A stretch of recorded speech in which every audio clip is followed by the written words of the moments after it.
ನಮ್ಮ ಆಯೋಗಕ್ಕೆ ಸುಮಾರು ಜನ ಬರ್ತಾರೆ. ಅವರು ಅಪ್ಪಿ ನಾವು ದೇವರಾಜ ಅರಸವ್ರ ಬಗ್ಗೆ ಮಾತನಾಡ್ಲಿಕ್ಕೆ ಶುರುವಾಗ್ಬಿಟ್ರೆ ಯಾರು ದೇವರಾಜ ಅರಸವ್ರ ಜೊತೆಗಿದ್ದರೋ, ಯಾರು ದೇವರಾಜ ಅರಸವ್ರಿಂದ ಅನುಕೂಲ ಪಡ್ಕೊಂಡಿದ್ದ ಅಂಥವ್ರು ಏನಿದಾರಲ್ಲ, ಅವ್ರು ಮಾತಾಡ್ತಕ್ಕಂಥದ್ದು ನೋಡಿದರೆ ಮೈ ಮರೆತು ಬಿಡ್ತಾರೆ ಅವರು. ಯಾಕೆ ದೇವರಾಜ ಅರಸವ್ರನ್ನ ನೆನೆಸ್ಕೊಂಡ್ರೆ ಇವ್ರು ಮೈ ಮರಿತಾರೆ ಅಂತಕ್ಕಂಥ ಪ್ರಶ್ನೆ ಕೇಳಿದಾಗ ಅವ್ರು ಹೇಳ್ತಾರೆ, ಅಂಥವ್ರು ಎಲ್ಲಿ ಸಿಗ್ತಾರೆ ಸ್ವಾಮಿ ನಮಗೆ ಅಂತ ಹೇಳ್ತಾರೆ. ದೇವರಾಜ ಅರಸವರು ಹುಟ್ಟಿದ್ದು, ಅದರ ಹಿನ್ನೆಲೆ, ಅವರು ನಡೆದು ಬಂದ ದಾರಿ, ಅವರ ಸಾಧನೆಯ ಮಾರ್ಗ, ಇವೆಲ್ಲ ಇಂದಿನ ಪೀಳಿಗೆಗೆ ಮುಂದಿನ ಭವಿಷ್ಯಕ್ಕಾಗಿ ಅತ್ಯವಶ್ಯ. ನಾನು ದೇವರಾಜ ಅರಸರವರನ್ನು ಮೊದಲನೇ ಸಾರಿ ಭಾಳ ಹತ್ತಿರದಲ್ಲಿ ಅವ್ರನ್ನ ಮುಖಾಮುಖಿಯಾಗಿ ನೋಡಿದ್ದು 1979-80ನೇ ಇಸ್ವಿಯಲ್ಲಿ. ಮಾನ್ಯ ದೇವರಾಜ ಅರಸರವರು ನಮ್ಮ ಕರ್ನಾಟಕ ಉಚ್ಚ ನ್ಯಾಯಾಲಯಕ್ಕೆ ಅವರ ವಿರುದ್ಧ ಚುನಾವಣೆ ಮೊಕದ್ದಮೆ ಹೂಡಲಾಗಿರುತ್ತೆ. ಅಂಥ ಸಂದರ್ಭದಲ್ಲಿ ಆ ಮೊಕದ್ದಮೆಯಲ್ಲಿ ಹಾಜರಾಗಲಿಕ್ಕೆ ಅವರು ನಮ್ಮ ಕರ್ನಾಟಕ ಉಚ್ಚ ನ್ಯಾಯಾಲಯಕ್ಕೆ ಹಾಜರಾದಾಗ ನಾನು ವಕೀಲನಾಗಿದ್ದ ನಾನು ಅವರನ್ನು ಮುಖಾಮುಖಿಯಾಗಿ ನೋಡ್ತಕ್ಕಂಥ ಸಂದರ್ಭ ಒದಗಿ ಬಂತು. ದುರದೃಷ್ಟವಶಾತ್ ತದನಂತರ ನಾನು ಮಾನ್ಯ ದೇವರಾಜ ಅರಸರವರನ್ನು ಭೇಟಿ ಮಾಡ್ತಕ್ಕಂಥ ಅವಕಾಶಗಳು ನನಗೆ ಒದಗಿ ಬರಲಿಲ್ಲ. ಆದರೆ ಅವರನ್ನು ನಾನು ಕರ್ನಾಟಕ ಉಚ್ಚ ನ್ಯಾಯಾಲಯದಲ್ಲಿ ಕಂಡ ತಕ್ಷಣ ನಾನು ಅವರ ಬಗ್ಗೆ ಕೇಳಿರ್ತಕ್ಕಂಥ ವಿಷಯಗಳು, ಅವರ ಸಾಧನೆಗಳು, ಅವರ ಗುಣಲಕ್ಷಣಗಳನ್ನು ಕೇಳಿದ್ನಲ್ಲ, ಅದೆಲ್ಲನೂ ಒಮ್ಮೆನೇ ನನ್ನ ಸ್ಮೃತಿ ಪಟಲದಲ್ಲಿ ಬಂದ ಹಾಗಾಯಿತು, ಒಂದರ ನಂತರ ಮತ್ತೊಂದರಂತೆ. ಆಗ ನನಗೆ ಆಶ್ಚರ್ಯವೂ ಆಯಿತು, ಇದು ಸತ್ಯನಾ ಅಂತ.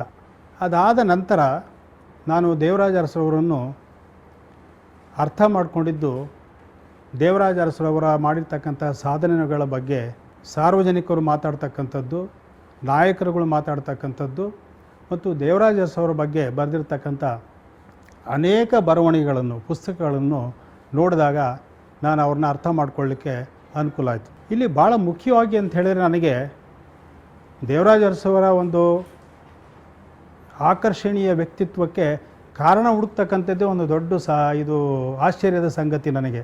ಅವರ ಹಿನ್ನೆಲೆಯನ್ನು ನೋಡಿದಾಗ ಅವರು ಮೈಸೂರು ಜಿಲ್ಲೆ ಹುಣಸೂರು ತಾಲೂಕು ಬೆಟ್ಟದ ತುಂಗ ಅಂತಕ್ಕಂಥ ಹಳ್ಳಿಯಲ್ಲಿ ಹುಟ್ಟದವರು. ಬೆಳೆದಿದ್ದು ಮಾತ್ರ ಕಲ್ಲಳ್ಳಿ, ಇದು ನಮ್ಮ ಹುಣಸೂರು ತಾಲೂಕು. ಅಲ್ಲಿ ಅವರ ತಂದೆಗೆ 3 ಜನ ಮಕ್ಕಳು, ದೇವರಾಜ ಅರಸು, ಕೆಂಪರಾಜ ಅರಸು ಮತ್ತು ಇನ್ನೊಬ್ಬರು ಪುಟ್ಟರಾಜು ಅಂತಕ್ಕಂಥವ್ರು ಬೇಗ ತೀರೋಗ್ತಾರಂತ ತಿಳ್ಕೊಂಡಿದ್ದೀನಿ ನಾನು. ಉಳಿದಿದ್ದು ದೇವರಾಜ ಅರಸು ಮತ್ತು ಕೆಂಪರಾಜ ಅರಸು. ಇವರು ಬೆಳೀತಕ್ಕಂಥ ವಾತಾವರಣ ಹೇಗಿರುತ್ತೆ ಅಂತ ಹೇಳಿದ್ರೆ, ನಾನು ಜೀವನ ಉದ್ದಕ್ಕೂ ನಾನು ನೋಡಿದ್ದೇನೆ ದೇವರಾಜ ಅರಸವ್ರದ್ದು ಒಂದು ಲಕ್ಷಣ ಏನಂತ ಹೇಳಿದ್ರೆ, ಯಾವತ್ತೂ ತನ್ನ ಸ್ವಂತಸ್ತಿಕೆ ಮತ್ತು ತನ್ನ ಸ್ವಾಭಿಮಾನಕ್ಕೆ ರಾಜಿ ಮಾಡಿಕೊಂಡವರಲ್ಲ. ಅದು ಅವರು ಪ್ರಾರಂಭದಿಂದನೇ ಅವ್ರಿಗೆ ಬೆಳ್ಕೊಂಡು ಬಂದಿರತಕ್ಕಂಥ ಒಂದು ಗುಣಲಕ್ಷಣಗಳು ಕಾಣ್ತಾ ಇದೆ ನನಗೆ. ಅವರು ಅಂಥ ಶ್ರೀಮಂತ ಕುಟುಂಬದಲ್ಲೇನು ಹುಟ್ಟಲ್ಲ. ಅರಸರು ಕುಟುಂಬ ಅಂತ ಕರೆದರೂ ಕೂಡ ಶ್ರೀಮಂತ ಕುಟುಂಬ ಏನಲ್ಲ. ಸುಮಾರಾಗಿ ತನ್ನ ಜೀವನಕ್ಕೆ ತೊಂದರೆ ಇಲ್ಲ ಅಂತಕ್ಕಂಥ ಒಂದು ಜಮೀನಿನ ಆಸ್ತಿ ಇರ್ತದೆ, ವ್ಯವಸಾಯ ಮಾಡ್ತಾರೆ, ಅವರು ಬದುಕ್ತಾ ಇರ್ತಾರೆ. ಹಾಗಾಗಿ ತನ್ನ ವಿದ್ಯಾಭ್ಯಾಸವನ್ನು ಅಲ್ಲಿ ಕಲ್ಲಳ್ಳಿಯಲ್ಲಿ ಮುಗಿಸ್ಕೋತಾರೆ, ಕೆಳಮಟ್ಟದ ವಿದ್ಯಾಭ್ಯಾಸವನ್ನು. ನಂತರ ಅವರು ಮೈಸೂರಿಗೆ ಬಂದು, ಮೈಸೂರಿನ ನಂತರ ಬ್ಯಾಂಗ್ಳೂರಿಗೆ ಬಂದು, ಕೊನೆಗೆ ಅಂತಿಮವಾಗಿ ಅವರ ವಿದ್ಯಾಭ್ಯಾಸ BSc ಮಟ್ಟದವರೆಗೆ ಬರುತ್ತೆ. BSc ಮುಗಿದ ಮೇಲೆ ಕೂಡ ಅವ್ರದ್ದು ಏನಂತ ಹೇಳಿದರೆ, BSc ಮಾಡೋ ತನಕ ಅವರು ಚಿಕ್ಕ ವಯಸ್ಸಿನಲ್ಲಿ ಯಾವ ರೀತಿಯಲ್ಲಿ ವ್ಯವಸಾಯದ ಬಗ್ಗೆ ಅನ್ನೋದು ಆಸಕ್ತಿಯನ್ನು ತೋರಿಸ್ತಾ ಇದ್ದರೋ, ಆ ವಿದ್ಯಾಭ್ಯಾಸದ ಕಾಲದಲ್ಲೂ ಕೂಡ ಅವರು ಹೆಚ್ಚು ನಮ್ಮ ವ್ಯವಸಾಯವನ್ನು ಪ್ರೀತಿಸಿ ಅದರ ಜೊತೆಗೆ ಜೀವನ ಬರ್ತಕ್ಕಂಥ ಒಂದು ಪ್ರವೃತ್ತಿ ಅವರು. ಭಾಳ ಇದು ಖುಷಿ ಅವರಿಗೆ. ಒಂದು ವ್ಯವಸಾಯ ಮಾಡಬೇಕು, ರೈತರ ಜೊತೆ ಬರೀಬೇಕು, ಸಾರ್ವಜನಿಕರ ಜೊತೆಗೆ ಸಂವಾದ ಮಾಡಬೇಕು, ಆಮೇಲೆ ಸಾರ್ವಜನಿಕರಿಗೆ ಏನಾದರೂ ಸಮಸ್ಯೆ ಬಂದರೆ ಅದನ್ನು ಬಗೆಹರಿಸಬೇಕು ಅಂತಕ್ಕಂಥ ಒಂದು ಕುತೂಹಲ ಅವರಲ್ಲಿ ಯಾವತ್ತೂ ಇತ್ತು. ಹಾಗಾಗಿ ಏನು ಮಾಡ್ತಾಯಿದ್ದೆ ಅಂದರೆ, ಒಂದು ಕಡೆ ತನ್ನ ಕುಟುಂಬದ ಉದ್ಯೋಗ ಆಗಿರ್ತಕ್ಕಂಥ ವ್ಯವಸಾಯದ ಬಗ್ಗೆ ಆಸಕ್ತಿ ತುಂಬ ಇತ್ತು. ನಂತರ ಆ ಒಂದು ಸಾರ್ವಜನಿಕರ ಜೊತೆಗೆ ಬೆರೀತಕ್ಕಂಥ ಸ್ನೇಹಮಯವಾಗಿರ್ತಕ್ಕಂಥ ಒಂದು ವಾತಾವರಣದಲ್ಲಿ ಬೆಳೀತಾ ಇದ್ದರು. ಹಾಗಾಗಿ ಅವರು ಯಾವ ಅಧಿಕಾರಕ್ಕೆ ಬರೋದಕ್ಕಿಂತ ಮೊದಲು ಅವರು ಜನಪ್ರಿಯರಾಗಿದ್ದರು ಜನಗಳ ಮಧ್ಯ. ಕೊನೆಗೆ ಅವರ ಜೀವನ ಊರಲ್ಲಿ ಯಾವ ರೀತಿ ನಡೆಯುತ್ತೆ ಅಂತ ಹೇಳಿದ್ರೆ, ಅವರು BSc ಪದವಿ ಮುಗಿದ ನಂತರ ಅವರು ಊರಿಗೆ ಹೋಗ್ತಾರೆ. ಊರಿಗೆ ಹೋದಾಗ ಅವರಿಗೆ ಒಂದು ನೌಕರಿ ಸಿಗುತ್ತೆ ಮಿಲಿಟ್ರಿನಲ್ಲಿ. ಅದು ಯಾವುದೋ ಒಂದು ಉದ್ಯೋಗ ಲೆಫ್ಟಿನೆಂಟ್ ಅಂತೇನೋ ಸಿಗುತ್ತದು. ಅದು ಅವ್ರು ಸೇರ್ಕೊಳ್ಳಿಕ್ಕೆ ಹೋದಾಗ ಅವ್ರ ತಾಯಿ ಬೇಡ ಅಂತಾರೆ, ನೀವು ಹೋಗಬೇಡಿ ಅದಕ್ಕೆ ದಯಮಾಡಿ ಅಂತ ಹೋಗಬೇಡಿ ಅಂತ. ಅವಾಗ ಅವರಿಗೆ ಆಸಕ್ತಿ ಇರುತ್ತೋ ಇರಲ್ವೋ, ಆದರೆ ತಾಯಿ ಮಾತಿಗೆ ನಾನು ಬೆಲೆ ಕೊಡಲೇಬೇಕು ಅಂತಕ್ಕಂಥ ದೃಷ್ಟಿಯಿಂದ, ಆ ಬೆಲೆ ಕೊಡೋ ದೃಷ್ಟಿಯಿಂದ ಆ ನೌಕರಿಯನ್ನು ಬಿಟ್ಟುಬಿಡ್ತಾರೆ, ತನ್ನ ವ್ಯವಸಾಯವನ್ನೇ ಮುಂದುವರ್ಸ್ಕೊಂಡು ಹೋಗ್ತಾ ಇರ್ತಾರೆ. ಮುಂದುವರ್ಸ್ಕೊಂಡು ಹೋದಾಗ ಏನಾಗುತ್ತೆ ಅಂತ ಹೇಳಿದ್ರೆ, ಈ ಮನುಷ್ಯನ ಜೀವನ ಹೇಗೆ ಅಂತ ಹೇಳಿದರೆ, ನಾಳೆ ಅಂತಕ್ಕಂಥದ್ದು ನಮಗೆ ಗೊತ್ತಿರಲ್ಲ. ಈ ನದಿ ಮೂಲ ಹೇಗೋ ಹಂಗೆ ನದಿನ ನಾವು ನೋಡ್ತಾ ಇರ್ತೀವಿ, ಎಲ್ಲಿವರೆಗೆ ಹರಿಯುತ್ತೋ ಅಲ್ಲಿವರೆಗೆ ಕಾಣುತ್ತೆ ಅಷ್ಟೇ. ಅಲ್ಲಿಗೆ ಹೋದಾಗ ಮುಂದಕ್ಕೆ ಯಾವ ದಿಕ್ಕಿಗೆ ಹೋಗುತ್ತೆ ಅಂತ ಅಲ್ಲಿಗೆ ಹೋದಾಗ ಗೊತ್ತಾಗುತ್ತೆ. ಅದೇ ರೀತಿಯಲ್ಲಿ ದೇವರಾಜ ಅರಸು ಜೀವನ ಕೂಡ ಅಷ್ಟೇ. ಹೀಗೆ ಅವರು BSc ಮುಗಿಸಿ ವ್ಯವಸಾಯ ಮಾಡ್ತಕ್ಕಂಥ ಒಂದು ಸಂದರ್ಭದಲ್ಲೂ ಕೂಡ ಅವಾಗ ಏನಾಗುತ್ತೆ, ಜನಪ್ರಿಯತೆ ಇರುತ್ತೆ. ಜನಪ್ರಿಯತೆ ಇದ್ದಾಗ ಆವಾಗ ಇವರಿಗೆ ಎಲ್ಲಿದ್ದನೋ ಒಂದು ಒತ್ತಡ ಬರ್ತದೆ. ಏನಂತ ಹೇಳಿದರೆ, ಮೈಸೂರಿನ ಜನಪ್ರತಿಯ ಸದಸ್ಯನಾಗಲಿಕ್ಕೆ ಒಂದು ಕರೆ ಬರ್ತದೆ ಅವರಿಗೆ. ಅವರ ಕುಟುಂಬ ಇಲ್ಲಿ ಭಾಳ ಮುಖ್ಯವಾಗಿ ಯೋಚನೆ ಮಾಡಬೇಕಾಗಿದ್ದಂದರೆ, ಅಲ್ಲಿಯವರಿಗೆ ರಾಜಕೀಯ ಅಂದ್ರೇನು, ಅಧಿಕಾರ ಅಂದ್ರೇನು ಅಂತಕ್ಕಂಥದ್ದು ಗೊತ್ತಿರೋದಿಲ್ಲ ಅಲ್ಲಿವರಿಗೆ. ಅಂಥವರಿಗೆ ಈ ಕರೆ ಬಂದಾಗ ಇವ್ರು ಏನು ಮನಸ್ಸಿಗೆ ಒಪ್ಪದೇ ಇದ್ದರೂ ಕೂಡ ಇವ್ರಿಗೆ ಬಂದು ಬಲವಂತ ಮಾಡಿ ಅದಕ್ಕೆ ನೀವು ಆಗಬೇಕು ಅಂತಕ್ಕಂಥ ದೃಷ್ಟಿಯಿಂದ ಕೊಟ್ಟಾಗ 1941ನೇ ಇಸ್ವಿನಲ್ಲಿ ಇವರು ಮೈಸೂರು ಜನಪ್ರತಿಯ ಸದಸ್ಯರಾಗ್ತಾರೆ. ಇವರು ಅಲ್ಲಿ 6 ವರ್ಷಗಳ ಕಾಲ ಇರ್ತಾರೆ. 6 ವರ್ಷಗಳ ಕಾಲ ಇದ್ದರೂ ಕೂಡ ನಾನು ರಾಜಕೀಯಕ್ಕೆ ಬರಬೇಕು, ರಾಜ್ಯಭಾರ ಮಾಡಬೇಕು, ಸಾರ್ವಜನಿಕರಲ್ಲಿ ಬೆಳಿಬೇಕು ಅಂತಕ್ಕಂಥ ಆಸಕ್ತಿ ಅವರಲ್ಲಿ ಇರೋದಿಲ್ಲ. ಆದರೂ ಕೊನೆಗೆ ಮತ್ತೆ ಅವರಿಗೆ ಇಷ್ಟೊಂದು ಮಾಡ್ಕೊಂಡು ಬಂದಿದ್ದು ಕೂಡ ಅಲ್ಲಿವರಿಗೆ ಜನಪ್ರತಿ ಆಗೋಕ್ಕಿಂತ ಮೊದಲು ವಿದ್ಯಾಭ್ಯಾಸದಲ್ಲಿ ಭಾಳ ಆಸಕ್ತಿ ಒಂದು ಘಟನೆಗಳು ಇವರಲ್ಲಿ ನಡೀತದೆ. ವಿದ್ಯಾಭ್ಯಾಸ ಮಾಡಬೇಕಾದ್ರೆ ಇವರು ಮೈಸೂರಿಗೆ ಬಂದು ವಿದ್ಯಾಭ್ಯಾಸ ಮಾಡಬೇಕಾದ್ರೆ ಅವಾಗಲೂ ಕೂಡ ಮೈಸೂರು ಅರಮನೆಯ ರಾಜರ ಜೊತೆಗೆ ಸಂಬಂಧ ಬೆಳೆಸ್ತಕ್ಕಂಥ ಅವಕಾಶಗಳು ಬಂದು, ಇವರು ಯಾವತ್ತೂ ರಾಜರ ಕುಟುಂಬಗಳಿಗೆ ಹೊಂದ್ಕೊಳ್ತಕ್ಕಂಥ ಸಂದರ್ಭಗಳು ಭಾಳ ಬಂತು. ಅವರ ಜೊತೆಗೆ ಬೆಳೀತಕ್ಕಂಥ ಸಂದರ್ಭಗಳು ಇತ್ತು. ಆದರೆ ತನ್ನ ಸ್ವಾಭಿಮಾನದ ದೃಷ್ಟಿಯಿಂದ ಎಷ್ಟು ಬೇಕೋ ಅಷ್ಟೇ ಮೈಸೂರು ಮಹಾರಾಜರನ್ನ ಹಚ್ಕೊಂಡಿದ್ರೆ ಅಷ್ಟೇ ಆಗಲಿ, ಹೆಚ್ಚು ಹಚ್ಕೊಂಡು ಅವ್ರ ಜೊತೆಗಿರಬೇಕು, ನಾನು ರಾಜರ ಥರ ಇರಬೇಕು, ರಾಜರ ಕುಟುಂಬದಲ್ಲಿ ನಾನು ಒಬ್ಬನಾಗಬೇಕು ಅಂತಕ್ಕಂಥ ಒಂದು ಉದ್ದೇಶ ಅವರಲ್ಲಿ ಇರಲಿಲ್ಲ ಯಾವತ್ತೂ. ಹಾಗಾಗಿ ಇವರು ಯಾವತ್ತೂ ಕೂಡ ತನ್ನ ಸ್ವಾಭಿಮಾನ ಸ್ವಬುದ್ಧಿಯಿಂದ ತನ್ನ ಜೀವನ ನಡೆಸ್ತಕ್ಕಂಥ ಒಂದು ಪ್ರಯತ್ನ ಮಾಡ್ತಾಯಿದ್ರು. ಹಾಗಾಗಿ ಎಲ್ಲೂ ಕೂಡ ತನ್ನ ಸ್ವಾಭಿಮಾನವನ್ನು ಒತ್ತೆ ಇಟ್ಬಿಟ್ಟು ಜೀವನ ಮಾಡಿದಂಥವರಲ್ಲ ದೇವರಾಜ ಅರಸು ಅವರು. ಇದು ಅವರ ಜೀವನದ್ದಕ್ಕೂ ಬಂತು. ಹಾಗಾಗಿ ಅವ್ರು ಏನು ಮಾಡ್ತಾರೆ, ಈ ರಾಜ ಮನೆತನದಲ್ಲಿಗೆ ಹತ್ತಿರ ಹೋಗ್ತಕ್ಕಂಥ ಸಂದರ್ಭ ಬಂದರೂ ಕೂಡ ಅದನ್ನು ಒಪ್ಕೊಳ್ಳೋದಿಲ್ಲ. ತನಗೇನಿದೆಯೋ ಜೀವನ ಅದನ್ನು ನಡೆಸ್ತಕ್ಕಂಥ ಒಂದು ಸ್ವಾಭಿಮಾನದ ಜೀವನವನ್ನು ನಡೆಸ್ತಾ ಹೊರಟರು ದೇವರಾಜ ಅರಸು. ಆವಾಗ ಇವರು ನಡೆ ನುಡಿ ಅಷ್ಟೊತ್ತಿಗೆ ಏನಾಗಿತ್ತು ಅಂತ ಹೇಳಿದರೆ, ಆ ಕಲ್ಲಳ್ಳಿನಲ್ಲಿ ಪ್ರತಿಯೊಬ್ಬರು ಕೂಡ ಊರಲ್ಲಿ ಯಾವುದೇ ರೀತಿಯ ಒಂದು ಸಣ್ಣ ಪುಟ್ಟ ಸಮಸ್ಯೆ ಬಂದರೂ ಕೂಡ, ಒಂದು ವ್ಯಾಜ್ಯ ಬಂದರೂ ಕೂಡ ಅದು ದೇವರಾಜ ಅರಸು ಅವ್ರ ಹತ್ರನೇ ತರಬೇಕು, ಅವರು ಅದನ್ನು ಬಗೆಹರಿಸಬೇಕು ಅಂತಕ್ಕಂಥ ಒಂದು ಪ್ರವೃತ್ತಿಯಲ್ಲಿ ಬೆಳೀತಾ ಹೋಯಿತು. ಆವಾಗ ಊರಿನ ಜನ ಕೂಡ ಇವರು ವಿದ್ಯಾವಂತರು ಆಗಿದ್ದರು, ಇವರು ಸರಿಯಾದ ರೀತಿಯಲ್ಲಿ ನ್ಯಾಯ ಕೊಡ್ತಾರೆ ಅಂತಕ್ಕಂಥ ದೃಷ್ಟಿಯಿಂದ ಇವ್ರ ಮಾತಿಗೆ ಗೌರವ ಕೂಡ ಬರ್ತಾಯಿತ್ತು. ಹಾಗೆ ಹೆಚ್ಚು ಗೌರವವನ್ನು ಬೆಳೆಸ್ಕೊಂಡು ಬಂದಿರತಕ್ಕಂಥ ದೇವರಾಜ ಅರಸು ಅವರು ಆ ಗ್ರಾಮದಲ್ಲಿ ವ್ಯವಸಾಯ ಮಾಡ್ತಾಯಿದ್ರು. ಅಂಥ ಸಂದರ್ಭದಲ್ಲಿ ಇವರಿಗೆ ಒಂದು ರಾಜ್ಯ ಮಟ್ಟದಲ್ಲಿ ಸಾರ್ವಜನಿಕ ಜೀವನ ನಡೆಸ್ತಕ್ಕಂಥ ಒಂದು ಅವಕಾಶ ಮತ್ತೆ ಬಂತು. ಅದು ಯಾವುದಪ್ಪ ಅಂತ ಹೇಳಿದ್ರೆ, 1952ನೇ ಇಸ್ವಿಯಲ್ಲಿ ಪ್ರಪ್ರಥಮವಾಗಿ ನಮ್ಮಲ್ಲಿ ಸಾರ್ವತ್ರಿಕ ಚುನಾವಣೆಯನ್ನು ಬರ್ತದಲ್ಲ 52ನೇ ಇಸ್ವಿಯಲ್ಲಿ, ಆ ಚುನಾವಣೆಯಲ್ಲಿ ನೀವು ಸ್ಪರ್ಧೆ ಮಾಡಬೇಕು ಅಂತಕ್ಕಂಥ ಒಂದು ಕರೆ ಇವರಿಗೆ ಬರ್ತದೆ.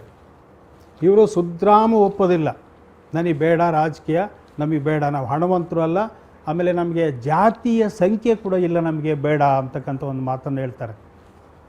ಆದರೆ ಇವರ ನಡೆನುಡಿಗಳನ್ನು, ಇವರ ವ್ಯಕ್ತಿತ್ವವನ್ನು ನೋಡ್ತಕ್ಕಂಥ ಎಲ್ಲ ಸಾರ್ವಜನಿಕರು ನೋಡ್ತಾ ಇರ್ತಾರೆ. ಅದರಲ್ಲಿ ಭಾಳ ಮುಖ್ಯವಾದ ಅಂತ ಹೇಳಿದರೆ ಅವಾಗ ಸಾಹುಕಾರ ಚೆನ್ನಯ್ಯ ಮೈಸೂರು, ಆ ಸಾಹುಕಾರ ಚೆನ್ನಯ್ಯರವರು ಇವ್ರದ್ದು ಈ ಪ್ರಭಾವ ಯಾವ ರೀತಿ ಇದೆ ಸಾರ್ವಜನಿಕರಲ್ಲಿ ಅಂತಕ್ಕಂಥ ಕಂಡುಂಡವರು ಅವರು ನೋಡಿಬಿಟ್ಟು ಬಂದು, ಅವಾಗ ನೀನು ಏನೂ ತೊಂದರೆ ಇಲ್ಲ, ನೀನು ನಿಲ್ಲಬೇಕು, ನೀನು ಚುನಾವಣೆಗೆ ನಿಲ್ಲಬೇಕು, ನಿನಗೇನು ಖರ್ಚು ವೆಚ್ಚ ಇದೆಯೋ ನಾನು ಅದನ್ನೆಲ್ಲ ಕೊಡಿಸ್ತಕ್ಕಂಥ ಕೆಲಸ ನಾನು ಜವಾಬ್ದಾರಿ ವಹಿಸ್ಕೊಳ್ತೇನೆ ಅಂತಕ್ಕಂಥ ಮಾತನ್ನು ಹೇಳಿ ಕೊನೆಗೆ ಅವ್ರನ್ನ ಚುನಾವಣೆ ನಿಲ್ಲಿಸ್ಬಿಡ್ತಾರೆ. ನೋಡಿ, ಅಲ್ಲಿ ಪ್ರಾರಂಭ ಆಗುತ್ತೆ ದೇವರಾಜ ಅರಸು ಅವ್ರದ್ದು ಜೀವನ. 1952ನೇ ಇಸ್ವಿಯಿಂದ ಕೊನೆಗೆ 1978ರಲ್ಲಿ ಮುಖ್ಯಮಂತ್ರಿ 2ನೇ ಸಾರಿ ಆಗ್ತಾರೆ. ಅಲ್ಲಿವರೆವಿಗೂ ಯಾವ ಚುನಾವಣೆಯಲ್ಲಿ ಯಾವತ್ತೂ ಕೂಡ ದೇವರಾಜ ಅರಸು ಅವರು ಸೋಲನ್ನು ಕಂಡವರಲ್ಲ. 1952ನೇ ಇಸ್ವಿನಲ್ಲಿ ಗೆಲ್ಲೀತಾರೆ, 1957ನೇ ಇಸ್ವಿನಲ್ಲಿ ಗೆಲ್ಲೀತಾರೆ, 1962ನೇ ಇಸ್ವಿನಲ್ಲಿ ಗೆಲ್ಲೀತಾರೆ, 1967ನೇ ಇಸ್ವಿನಲ್ಲಿ ಗೆಲ್ಲೀತಾರೆ, 1972ನೇ ಇಸ್ವಿನಲ್ಲಿ ಗೆಲ್ಲೀತಾರೆ, 73ನೇ ಇಸ್ವಿನಲ್ಲಿ ಮುಖ್ಯಮಂತ್ರಿ ಆಗ್ತಾರೆ. ಅದ ನಂತರ ತಿರ್ಗಾ ಮತ್ತೆ 78ರಲ್ಲಿ ಗೆಲ್ಲೀತಾರೆ. 78ರಲ್ಲಿ ಗೆದ್ದಾದ ಮೇಲೆ 2ನೇ ಸಾರಿ ಮುಖ್ಯಮಂತ್ರಿ ಆಗ್ತಾರೆ ಅವರು. ಇಷ್ಟೆಲ್ಲ ಬಂದರೂ ಕೂಡ ಒಂದು ಸಾರಿ ಅವಿರೋಧವಾಗಿ ಆಯ್ಕೆ ಆಗ್ತಾರೆ ಅವರು.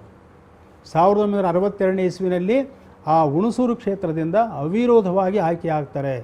ಇಲ್ಲಿ ಭಾಳ ಮುಖ್ಯವಾಗಿ ನೋಡ್ತಕ್ಕಂಥದ್ದಂದರೆ ನಮ್ಮ ದೇಶದಲ್ಲಿ ಯಾವತ್ತೂ ಕೂಡ ಜಾತಿ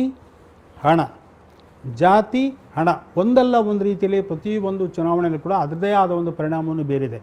ಆದರೂ ಕೂಡ ಹುಣಸೂರು ಕ್ಷೇತ್ರದಲ್ಲಿ ಇವತ್ತು ದೇವರಾಜ ಅರಸವರ ಜನಸಂಖ್ಯೆ ಏನು ಬಹಳ ಕಡಿಮೆ.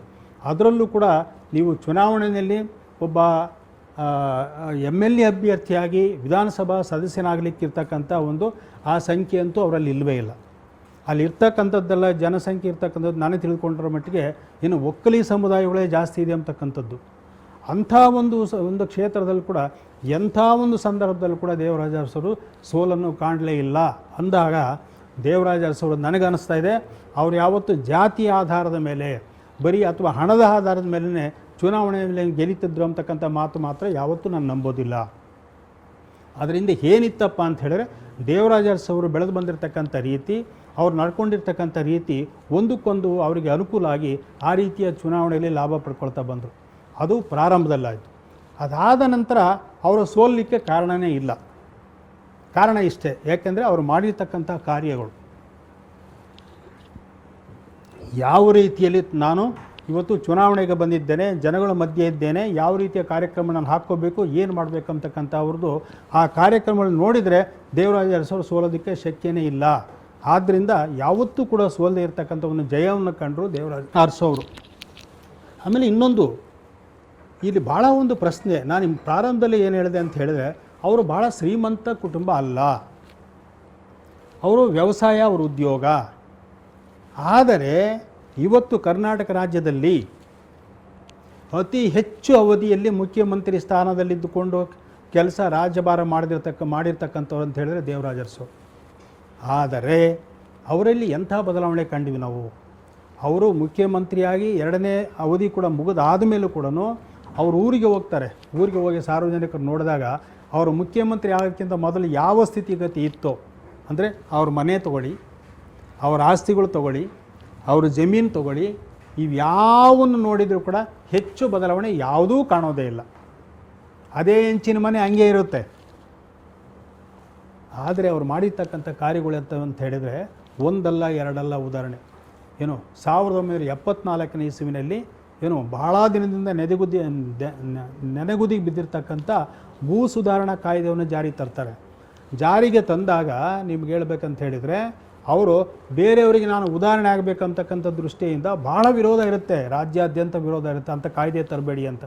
ಇವರು ಸ್ನೇಹಿತರೊಬ್ಬರು ದೇಸಾಯಿ ಅಂತ ಇರ್ತಾರೆ, ಅವರು 6000 ಎಕರೆ ಜಮೀನು ಇರ್ತದೆ.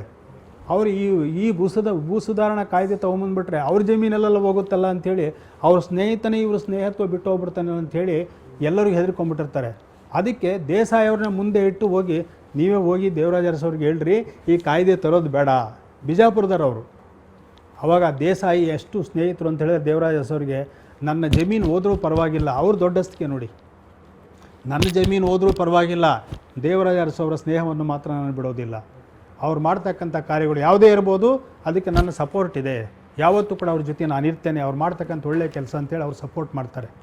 ಅವಾಗ ಇನ್ನೊಂದು ಏನಾಗುತ್ತೆ ಅಂತ ಹೇಳಿದ್ರೆ ಇವರಿಗೆ 28 ಎಕರೆ ಜಮೀನು ಇರುತ್ತೆ ಮನೆಯಲ್ಲಿ.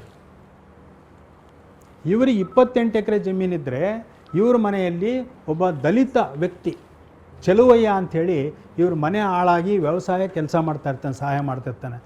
ಅಂಥವರಿಗೆ ನಾನು ಭೂ ಸುಧಾರಣೆ ಕಾಯ್ದೆ ತಂದಿದ್ದೀನಿಲ್ಲ ಅಂಥೇಳಿ ಅವರಿಗೆ 4 ಎಕರೆ ಜಮೀನಿಗೆ ಅರ್ಜಿ ಹಾಕ್ಲಿಕ್ಕೆ ಹೇಳಿ ಲ್ಯಾಂಡ್ ಟ್ರೈಬ್ಯುನಲ್ ಮುಂದೆ ಏನು ಅರ್ಜಿ ಹಾಕ್ಸ್ಬಿಟ್ಟು ಅವ್ರಿಗೆ 4 ಎಕರೆ ಕೊಡ್ತಾರೆ 28 ಗುಂಟೆನಲ್ಲಿ. ಇದು ದೇವರಾಜ ಅರಸವ್ರು ಮಾಡಿರ್ತಕ್ಕಂಥದ್ದು. ಬರೀ ಭಾಷಣ ಅಲ್ಲ, ಮಾಡಿದ್ದಂತಲ್ಲ, ತಾನೂ ಕೂಡ ತೋರಿಸ್ಕೊಳ್ತಾರೆ.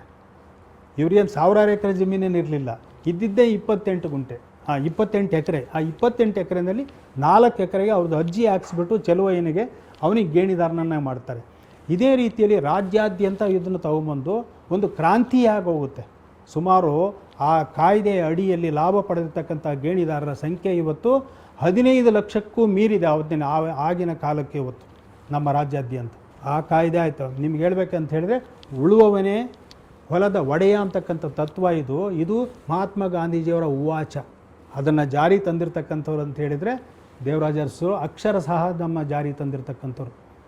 ಇದನ್ನು ನಿಜಲಿಂಗಪ್ಪನವ್ರ ಕಾಲದಲ್ಲಿ ಇದನ್ನು ಮಾಡಬೇಕಂತ ಇದ್ದರು. ಏನು ಆದರೆ ಜಾರಿಗೆ ಬಂದಿರಲಿಲ್ಲ. ಒಂದಲ್ಲ ಒಂದು ಕಾರಣಕ್ಕೆ ಮುಂದಕ್ಕೆ ಹೋಯಿತು. ಇದು ಇವರು ಕನಸಾಗಿತ್ತು. ಇದು ಜಾರಿಗೆ ತರಲೇಬೇಕು. ಏನು, ಧ್ವನಿ ಇಲ್ಲದೆ ಇರ್ತಕ್ಕಂಥ ವ್ಯಕ್ತಿಗೆ ಧ್ವನಿ ಕೊಡಬೇಕು, ಜಮೀನು ಇಲ್ಲದೆ ಇರ್ತಕ್ಕಂಥವನಿಗೆ ಆಶ್ರಯ ಕೊಡಬೇಕು, ಹಾಳಾಗಿರ್ತಕ್ಕಂಥವನು ಹಾಳಾಗೇ ಮುಂದುವರಿಬಾರ್ದು ಅಂತಕ್ಕಂಥ ದೃಷ್ಟಿಯಿಂದ ಏನು ಜೀತ ಪದ್ಧತಿಯನ್ನು ತೆಗೆದುಹಾಕಿದರು. ಏನು, ಆಮೇಲೆ ತಲೆ ಮೇಲೆ ಮೊಲ ಹೊರ್ತಕ್ಕಂಥದ್ದನ್ನು ರದ್ದು ಮಾಡಿದರು. ಆಮೇಲೆ ಅದೆಲ್ಲದಕ್ಕಿಂತ ಮಾನವೀಯತೆಯ ದೃಷ್ಟಿ ಅಂತ ಹೇಳಿದ್ರೆ ನಿಮ್ಗೆ ಹೇಳ್ಬೇಕಂತೆ, ಅನ್ಎಂಪ್ಲಾಯ್ಡ್ ಗ್ರ್ಯಾಜುಯೇಟ್ಸ್ಗೆ ಏನು ತಿಂಗಳ ಸ್ಟೈಫಂಡ್ರಿ ಕೊಟ್ಟು ಆ ಸ್ಟೈಫಂಡ್ರಿ ತೊಗೊಂಡಿರ್ತಕ್ಕಂಥವ್ರು ಮುಂದೆ ಕೆಲಸದಲ್ಲಿ ಕಾಯಂ ಆಗಬೇಕು ಅಂತ ಅಂಥವ್ರು ಸುಮಾರು 65,000 ಜನಕ್ಕಿಂತ ಹೆಚ್ಚು ಏನು ಆ ಅನ್ಎಂಪ್ಲಾಯ್ಡ್ ಗ್ರ್ಯಾಜುಯೇಟ್ಸ್ಗೆ ಇವರ ತಿಂಗಳಿಗೆ 500 ರೂಪಾಯಿ ಕೊಡ್ತಕ್ಕಂಥ ಸ್ಕೀಮ್ನಲ್ಲಿ ಅನುಕೂಲ ಆಯಿತು. ಏನು ಅಷ್ಟೇ ಅಲ್ಲ, ಮತ್ತು ಅನ್ಎಂಪ್ಲಾಯ್ಡ್ ಗ್ರ್ಯಾಜುಯೇಟ್ಸು ಮಾಡಿದ್ದು ಅಷ್ಟೇ ಅಲ್ಲದೆ ಏನು ರೂರಲ್ ಏರಿಯಾದಿಂದ ಬಂದಿರತಕ್ಕಂಥ ಹಿಂದುಳಿದ ವರ್ಗಗಳ ವಕೀಲರುಗಳಿಗೆ ಕೂಡ ಏನು ಸ್ಟೈಫಂಡ್ ಕೊಡ್ತಕ್ಕಂಥ ಸ್ಕೀಮನ್ನು ತೊಗೊಂಬಂದರು. ಇವೆಲ್ಲ ಹೇಗೆ ಬಂತು ಹೇಗೆ ಅವ್ರಿಗೆ ಅಂತ ಹೇಳಿದರೆ, ಇನ್ನೂ ಬಹಳ ಮುಖ್ಯವಾಗಿ ನಾವು ನೋಡಿರ್ತಕ್ಕಂಥದ್ದು ಅಂತ ಹೇಳಿದ್ರೆ, ಇವತ್ತು ನಾವೇ ಕುಂತಿರ್ತಕ್ಕಂಥ ಹಿಂದುಳಿದ ವರ್ಗಗಳ ಆಯೋಗವನ್ನು ಮೊದಲನೇ ಸಾರಿ ಕರ್ನಾಟಕ ರಾಜ್ಯದಲ್ಲಿ ಏನೋ ರಚನೆ ಮಾಡಿರ್ತಕ್ಕಂಥ ಒಂದು ಹೆಸರು ನಮ್ಮ ದೇವರಾಜ ಅರಸು ಅವರಿಗೆ ಬರ್ತದೆ. ಇದನ್ನು 1972 ನೇಮಕ ಮಾಡಿ ಅವರು ವರದಿ 75 ಕೊಡ್ತಾರೆ. ಅದು ಜಾರಿಗೆ 77 ಇಸ್ವಿನಲ್ಲಿ ಜಾರಿ ತೊಗೊಂಡ್ಬರ್ತಾರೆ. ಅದಕ್ಕೆ ಎಷ್ಟು ವಿರೋಧಗಳು ಬಂದರೂ ಕೂಡ ಇವತ್ತು ಅದನ್ನು ವಿರೋಧದ ಮಧ್ಯೆನೇ ನಾನು ಮಾಡ್ತಕ್ಕಂಥದ್ದು ಸರಿ ಅಂತ ಒಂದು ಕೆಲಸವನ್ನು ಮಾಡ್ತಾರೆ. ಹೆಸರಾಂತ ವಕೀಲರಾಗಿರ್ತಕ್ಕಂಥ ಲಕ್ಷ್ಮಣ್ ಜಿ ಹಾವನೂರ್ ಅವ್ರನ್ನ ನೇಮಕ ಮಾಡಿ ವರದಿಯನ್ನು ಪಡ್ಕೊಂಡು ಅದಕ್ಕೆ ಜಾರಿಗೆ ಕೊಡ್ತಕ್ಕಂಥ ಒಂದು ಅರ್ಥಗರ್ಭಿತವಾದ ಒಂದು ಮೀಸಲಾತಿಯನ್ನು ಜಾರಿಗೆ ಕೊಡ್ತಕ್ಕಂಥದ್ದು. ವಿದ್ಯಾಭ್ಯಾಸ, ನೌಕರಿ, ಸರ್ಕಾರಿ ನೌಕರಿಯಲ್ಲಿ ಎಲ್ಲರಿಗೂ ಕೊಡಬೇಕಂತ. ಇದರಿಂದ ನಮಗೆ ಏನು ಕಾಣ್ತಾ ಇದೆ ದೇವರಾಜ ಅರಸುಗೆ, ನನ್ನ ಅಭಿಪ್ರಾಯದಲ್ಲಿ ನೋಡಿ, ದೇವರಾಜ ಅರಸು ಅವ್ರಿಗೆ ಏನಿತ್ತು ಅಂತ ಹೇಳಿದರೆ, ನಾನು ಅರ್ಥ ಮಾಡ್ಕೊಂಡಿರೋದು ಅವರ ಅರ್ಥದಲ್ಲಿ ಸಾಮಾಜಿಕ ನ್ಯಾಯ ಸರಿಯಾದ ರೀತಿಯಲ್ಲಿ ಪರಿಣಾಮಕಾರಿಯಾಗಿ ಜಾರಿಗೆ ಬರಬೇಕು, ಅದಕ್ಕೆ ನಾವು ಪ್ರಾಮಾಣಿಕವಾಗಿ ಕೆಲಸ ಮಾಡಬೇಕು ಅಂತಕ್ಕಂಥ ಒಂದು ಅಭಿಪ್ರಾಯ ಮನಸ್ಸಲ್ಲಿ ಬೇರೂರಿ ಬಿಟ್ಟಿತ್ತು ಅವ್ರಿಗೆ. ನನ್ನ ಅಭಿಪ್ರಾಯದಲ್ಲಿ ದೇವರಾಜ ಅರಸು ಅವರು ಯಾವ ರೀತಿಯಲ್ಲಿ ಅರ್ಥ ಮಾಡ್ಕೊಂಡಿದ್ರು ಅಂತ ಹೇಳಿದರೆ, ಸಾಮಾಜಿಕ ನ್ಯಾಯ ಅಂತ ಹೇಳಿದರೆ ಈ ದೇಶ ಅಂತಕ್ಕಂಥದ್ದು ಒಂದು ಕುಟುಂಬ. ಆ ಕುಟುಂಬ ಅಂತಕ್ಕಂಥದ್ದು, ಕುಟುಂಬದಲ್ಲಿರ್ತಕ್ಕಂಥವರೆಲ್ಲ ನಾವು ಅದರ ಸದಸ್ಯರು. ಈ ದೇಶದಲ್ಲಿರ್ತಕ್ಕಂಥ ಆಸ್ತಿಗಳೆಲ್ಲ ಆ ಕುಟುಂಬದ ಆಸ್ತಿ. ಆದ್ದರಿಂದ ಈ ಸದಸ್ಯರಿಗೆ ಈ ದೇಶದ ಆಸ್ತಿ ಸಮನಾಗಿ ಹಂಚಿಕೆ ಆಗಬೇಕು ಅಂತಕ್ಕಂಥದ್ದೇ ಒಂದು ಸಾಮಾಜಿಕ ನ್ಯಾಯ ಅಂತಕ್ಕಂಥ ಒಂದು ಮಾತನ್ನು ನನ್ನ ಪ್ರಕಾರ ಇತ್ತು ಅವ್ರ ಮನಸ್ಸಲ್ಲಿ, ದೇವರಾಜ ಅರಸು ಅವರ ಮನಸ್ಸಲ್ಲಿ ಅಂತಕ್ಕಂಥದ್ದು ಭಾಳ ಮುಖ್ಯ. ದೇವರಾಜ ಅರಸು ಅವ್ರದ್ದು ಇನ್ನೊಂದು ಭಾಳ ಒಂದು ಗುಣ, ಅವರು ಯಾವತ್ತೂ ಕೂಡ ಬಾಲಂಗೋಚಿ ನಾಯಕರಾಗಿರಲಿಲ್ಲ. ಅಂದರೆ ಏನೋ ಯಾರ ಅನುಯಾಯಿಗಳಲ್ಲ, ನನ್ನ ಪ್ರಕಾರ ಅವರ ಸ್ವಂತಕ್ಕೇನು ತಿಳಿಯುತ್ತೋ ಅದನ್ನು ಮಾಡಿರ್ತಕ್ಕಂಥವ್ರು. ಅವರು ಏನೋ ಯಾರನ್ನು ಫಾಲೋ ಮಾಡಬೇಕು ಅಂತಕ್ಕಂಥದ್ದಲ್ಲ ಅವರು. ಏನು ಇನ್ನು ಒಂದು ಅವ್ರಿಗೆ ಒಂದು ಮಾತ್ರ ನನಗೆ ನೆನಪಿದೆ, ಏರಿಯಾ ಆಫ್ ಡಾರ್ಕ್ನೆಸ್ ಅಂತ ಒಂದು ಪುಸ್ತಕ ಓದ್ತಾರೆ ಅವರು. ಏರಿಯಾ ಆಫ್ ಡಾರ್ಕ್ನೆಸ್ ಅಂಥೇಳಿ ಏನೋ ವೆಸ್ಟ್ ಇಂಡೀಸ್ನಲ್ಲಿ ಬೆಳೆದಿರ್ತಕ್ಕಂಥ ಒಬ್ಬ ಪಾಲ್ ಬರೆದಿರ್ತಾನೆ ಆ ಪುಸ್ತಕ. ಆ ಪುಸ್ತಕದ ಸಾರಾಂಶ ಏನಪ್ಪ ಅಂತ ಅವ್ರ ಪ್ರಕಾರ ಹೇಳ್ತಾರೆ, ಬೇರೆ ಈ ಪುಸ್ತಕ ಓದ್ರಿ ಅಂತ ಹೇಳ್ತಾರೆ ಅವರು. ಅದರಲ್ಲಿ ಏನು ಹೇಳ್ತಾರೆ ಅಂತ ಹೇಳಿದರೆ, ಏನು ಎಲ್ಲ ನಮ್ಮ ದೇಶದಲ್ಲಿ ಸಂಪತ್ತಿದೆ, ಜನಸಂಖ್ಯೆ ಇದೆ, ಯುವಶಕ್ತಿ ಇದೆ, ಭೂಮಿ ಇದೆ, ಎಲ್ಲ ಸಂಪತ್ತು ನಮ್ಮ ದೇಶದಲ್ಲಿದೆ. ಏನು ಆದರೆ ಬೇಕಾಗಿರ್ತಕ್ಕಂಥ ಬುದ್ಧಿವಂತಿಕೆ ಕೂಡ ನಮ್ಮ ದೇಶದಲ್ಲಿದೆ. ಆದರೂ ಕೂಡ still we are in darkness. ಯಾಕೆ ಅಂತ ಪಾಲ್ ಪುಸ್ತಕ ಬರೆದಿರ್ತಾರೆ. ಅದನ್ನು ಅವಾಗ ಎಲ್ಲರಿಗೂ ಹೇಳ್ತಾರೆ ಅವರು, ಯು ರೀಡ್ ದಟ್ ಬುಕ್ ಅಂತ ಹೇಳ್ತಾರೆ. ನನ್ನ ಪ್ರಕಾರ ಏನು ದೇವರಾಜ ಅರಸು ಅವರಿಗೆ ಆ ಪಾಲ್ ಬರೆದಿರ್ತಕ್ಕಂಥ ಏರಿಯಾ ಆಫ್ ಡಾರ್ಕ್ನೆಸ್ ಅಂತಕ್ಕಂಥ ಪುಸ್ತಕ ಅವ್ರಿಗೆ ಇನ್ಫ್ಲುಯೆನ್ಸ್ ಮಾಡಿದೆ ಅಂತಕ್ಕಂಥದ್ದು ನನ್ನ ಅಭಿಪ್ರಾಯ. ಅದಾದ ನಂತರ ದೇವರಾಜ ಅರಸು ಅವರು ಮಾಡಿರ್ತಕ್ಕಂಥ ಅಧಿಕಾರಕ್ಕೆ ಬಂದಿದ್ದಾಯಿತು. ಬಂದರೂ ಕೂಡ ನಾವು ಪ್ರತಿಯೊಂದು ಹೆಜ್ಜೆನಲ್ಲೂ ಕೂಡ ಇವತ್ತು ನಾನು ಕೇಳಿದ್ದೇನೆ ದೇವರಾಜ ಅರಸು ಅವರು ಮಾಡಿರ್ತಕ್ಕಂಥ ಕಾರ್ಯಗಳು ಅಂತ ಹೇಳಿದರೆ, ವಿಧಾನಸೌಧ ಮೆಟ್ಟಲ ಮೇಲೆ ವಿದ್ಯಾರ್ಥಿಗೆ ಸ್ಕಾಲರ್ಶಿಪ್ ಕೊಡಬೇಕಂತ ಆರ್ಡರ್ ಮಾಡಿದಂಥ ಉದಾಹರಣೆಗಳಿದ್ದಾವೆ. ವಿಧಾನಸೌಧ ಮೆಟ್ಟಲ ಮೇಲೆ ಏನು ಇವರಿಗೆ ಕೆಲಸ ಕೊಡಬೇಕಂತ ಮಾಡಿದಂಥ ಉದಾಹರಣೆಗಳಿದ್ದಾವೆ ಇವತ್ತು. ಆಮೇಲೆ ರಸ್ತೆಯಲ್ಲಿ ತನ್ನ ಊರಿಗೆ ಹೋಗ್ಬೇಕಾದ್ರೆ ರೈತರನ್ನ ಭೇಟಿ ಮಾಡಿ ಅವ್ರಿಗೆ ಸಹಾಯ ಮಾಡಿದಂಥ ಉದಾಹರಣೆಗಳಿದ್ದಾವೆ. ಆದರೂ ದೇವರಾಜ ಅರಸು ಅವರು ಯಾವತ್ತೂ ಕೂಡ ಆ 2 ಸಾರಿ ಮುಖ್ಯಮಂತ್ರಿ ಆದರೂ ಕೂಡ, MLA ಆದರೂ ಕೂಡ, ದೊಡ್ಡ ದೊಡ್ಡ ಸ್ನೇಹಿತರ ಸಹವಾಸ ಬೆಳೆದರೂ ಕೂಡ ಯಾವತ್ತೂ ಕೂಡ ತನ್ನ ಆ ಹುಣಸೂರಿನಲ್ಲಿ, ಕಲ್ಲಹಳ್ಳಿನಲ್ಲಿ ಯಾವತ್ತೂ ಕೂಡ ನಾನು ಮುಖ್ಯಮಂತ್ರಿ, ನಾನು ದೊಡ್ಡ ಸ್ಥಾನದಲ್ಲಿರಂತಕ್ಕಂಥದ್ದನ್ನು ಮಾತ್ರ ಯಾವತ್ತೂ ಬಿತ್ತರಿಸ್ಕೊಳ್ಳಿಲ್ಲ ಅವರು. ನಾನು ಹೆಂಗೆ ರೈತನಿದ್ದೀನೋ ಅದೇ ರೀತಿಯಲ್ಲಿ ರೈತನರು. ಅವರು ಮುಖ್ಯಮಂತ್ರಿ ಆದ ಕೂಡ ಇಲ್ಲಿ ಮೈಸೂರಿಗೆ ಹೋದರೆ ಹೋಗಿ ಕಲ್ಲಹಳ್ಳಿನಲ್ಲಿ ಮಲಗ್ತಾ ಇದ್ರಂತೆ. ಅಷ್ಟು ಅವ್ರಿಗಿರ್ತಕ್ಕಂಥ ಆತ್ಮೀಯತೆ ಜಾಸ್ತಿ ಇತ್ತು. ತನ್ನ ಉದ್ಯೋಗ ಅಂಥೇಳಿ. ಎಷ್ಟೋ ಸಾರಿ ನಾನು ಕೇಳಿದ್ದೇನೆ, ಅವರು MLA ಆಗಿ ಮಂತ್ರಿ ಆದಮೇಲೆ ಕೂಡ ಇಲ್ಲಿ ಬೆಂಗಳೂರಿನಲ್ಲಿ ವಾಸ ಮಾಡಬೇಕಾದ್ರೆ ಮಲ್ಲೇಶ್ವರಂನಲ್ಲಿ ಅವರು ವಾಸ ಮಾಡ್ತಕ್ಕಂಥ ಮನೆಯಲ್ಲಿ ಹಸುಗಳು ಕಟ್ತಕ್ಕಂಥ ಒಂದು ಜಾಗ ಕೂಡ ಮೀಸಲಿಟ್ಕೊಂಡಿದ್ರಂತ. ಇದೆಲ್ಲದ್ರ ಮಧ್ಯೆ ಇನ್ನೊಂದು ಭಾಳ ಮುಖ್ಯವಾದ್ದು, ಬಹಳ ಜನದ ಕಣ್ಣಿಗೆ ಕಾಣದಿರ್ತಕ್ಕಂಥ ಒಂದು ವಿಶಿಷ್ಟವಾದ ಗುಣ ದೇವರಾಜ ಅರಸವರಲ್ಲಿ ಅಂತ ಕಂಡದ್ದಂತಂದರೆ, ಅವರು ಬಹಳ ಓದ್ತಾ ಇದ್ದರು. ಏನು ಒಳ್ಳೆಯ ಗ್ರಂಥಾಲಯವನ್ನು ತನ್ನ ಮನೆಯಲ್ಲಿ ಯಾವತ್ತೂ ಇಟ್ಕೊಂಡಿದ್ರು. ನೀವು ಯಾವತ್ತು ದೇವರಾಜ ಅರಸವ್ರನ್ನ ಹುಡುಕೊಂಡು ಮನೆಗೆ ಹೋದರೂ ನೀವು ಅವ್ರನ್ನ ಗ್ರಂಥಾಲಯದಲ್ಲಿ ನೋಡ್ಬೋದು ಅಂತಕ್ಕಂಥ ಮಾತನ್ನು ನಾನು ಕೇಳಿದ್ದೇನೆ. ಇದು ಯಾರ ಕಣ್ಣಿಗೂ ಕಾಣ್ತಾ ಇರಲಿಲ್ಲ. ಅಂದರೆ ದೇವರಾಜ ಅರಸವರು ಇಂಥ ಕೆಲಸ ಮಾಡ್ತಕ್ಕಂಥದ್ದು ಯಾವತ್ತೂ ಕೂಡ ಅವರು ಹೇಳಬೇಕಂತ ಹೇಳಿದರೆ, ಅವರು ಇದಕ್ಕೆ ಹಿನ್ನೆಲೆ ಅವರ ಪುಸ್ತಕವನ್ನು ಪ್ರೀತಿಸ್ತಕ್ಕಂಥ ಹಿನ್ನೆಲೆ, ಪುಸ್ತಕ ಪ್ರೇಮಿ ಅವರು, ಅದನ್ನು ಓದ್ತಾ ಇದ್ದರು. ಅದರ ಒಂದು ಲಾಭವನ್ನು ಜಾರಿಗೆ ತೊಗೊಂಬಂದರು ಇವತ್ತು ದೇವರಾಜ ಅರಸರು. ನಿಮಗೆ ಪ್ರಪ್ರಥಮ ಬಾರಿಗೆ ಏನೋ ಸಂಗೋಪನಾ ಸಚಿವರಾಗ್ತಾರೆ. ಅದ ನಂತರ ಇನ್ನೊಂದು ಸಾರಿ ಒಬ್ಬರಿಗೆ ಅವರು ಕಾರ್ಮಿಕ ಸಚಿವರಾಗ್ತಾರೆ. ಕಾರ್ಮಿಕ ಸಚಿವರಾದಾಗ ಎಲ್ಲರೂ ಹೇಳ್ತಾರೆ ಅವ್ರಿಗೆ, ಅಯ್ಯೋ ಹೋಗಿ ಅವ್ರಿಗೆ ಭಾಳ ಎಲ್ಲರೂ ತಿರಸ್ಕಾರ ಮಾಡ್ತಕ್ಕಂಥ ಒಂದು ಖಾತೆ ಅವ್ರಿಗೆ ಕೊಟ್ರಲ್ಲಪ್ಪ ಕಾರ್ಮಿಕ ಸಚಿವರು, ಅಲ್ಲಿ ಏನು ಮಾಡೋಕ್ಕಾಗ್ತದೆ ಇವರು ದೇವರಾಜ ಅರಸು ಅಂತೇಳಿ. ಆವಾಗಲೇ ಅವರು ಕಾರ್ಮಿಕರ ದಿನನಿತ್ಯದ ಜೀವನ ಏನು ಅಂತಕ್ಕಂಥದ್ದು ಅರ್ಥ ಮಾಡ್ಕೋತಾರೆ. ಯಾವುದೋ ಒಂದು ಸಂದರ್ಭ ಮ್ಯಾನೇಜ್ಮೆಂಟ್ಗೂ ಎಂಪ್ಲಾಯೀಸ್ಗೂ ಗಲಾಟೆ ಆದಾಗ ಇವ್ರು ನಿಂತ್ಕೊಂಡು ಯಾವತ್ತೂ ಎಂಪ್ಲಾಯೀಸ್ದ ಒಂದು ಹಿತಾಸಕ್ತಿಗೆ ಧಕ್ಕೆ ಬರ್ತಕ್ಕಂಥ ರೀತಿಯಲ್ಲಿ ನಡ್ಕೊಳ್ಳೋದಿಲ್ಲ. ಇವರು ಅವರ ಪರವಾಗಿ ಹೋರಾಟ ಮಾಡ್ತಾರೆ, ಅವ್ರಿಗೆ ಅರ್ಥ ಮಾಡ್ಕೋತಾರೆ. ಆ ಕೊಟ್ಟಿರ್ತಕ್ಕಂಥದ್ದು ಏನಂತ ಹೇಳ್ತೀವಲ್ಲ, ಕಸ ಕೊಟ್ಟರು ಕೂಡ ಅದನ್ನು ರಸ ಮಾಡಿದ್ರು ಅಂತ ಹೇಳ್ತಾರಲ್ಲ, ಆ ರೀತಿಯಲ್ಲಿ ಅವರು ಆ ಇಲಾಖೆನಲ್ಲೂ ಕೂಡ ಏನು ಚೆನ್ನಾಗಿ ನಿಭಾಯಿಸಿ ಹೆಸರು ಪಡಿಸ್ತಕ್ಕಂಥ ಒಂದು ಕೆಲಸ ಮಾಡ್ಕೋತಾರೆ ದೇವರಾಜ ಅರಸು. ಇಂಥವನ್ನೆಲ್ಲ ನೋಡ್ಕೊಂಡು ಬರ್ತಾ ಅವ್ರ ಕೊನೆಗೆ ಏನು ಮಾಡ್ತಾರೆ, ಎಷ್ಟೊಂದು ಮಾಡ್ತಕ್ಕಂಥದ್ದು. ಅವರ ಕಾಲದಲ್ಲೇ ಇವತ್ತು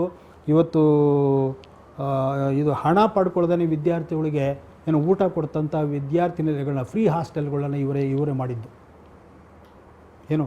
ಆಮೇಲೆ ದೇವರಾಜ ಅರಸವರ ಇವತ್ತೇನು ನಾವೇನು ಹಿಂದುಳಿದ ವರ್ಗಗಳ ಅಭಿವೃದ್ಧಿ ನಿಗಮ ಅಂತ ಏನು ಮಾಡಿದ್ದೀವಲ್ಲ, ಹಿಂದುಳಿದ ವರ್ಗಗಳ ಅಭಿವೃದ್ಧಿ ನಿಗಮ ಅಂತ ಮಾಡಿದ ಮೇಲೆ 1977 ಇಸ್ವಿನಲ್ಲಿ ಅವರೇ ಮಾಡಿದ್ದು.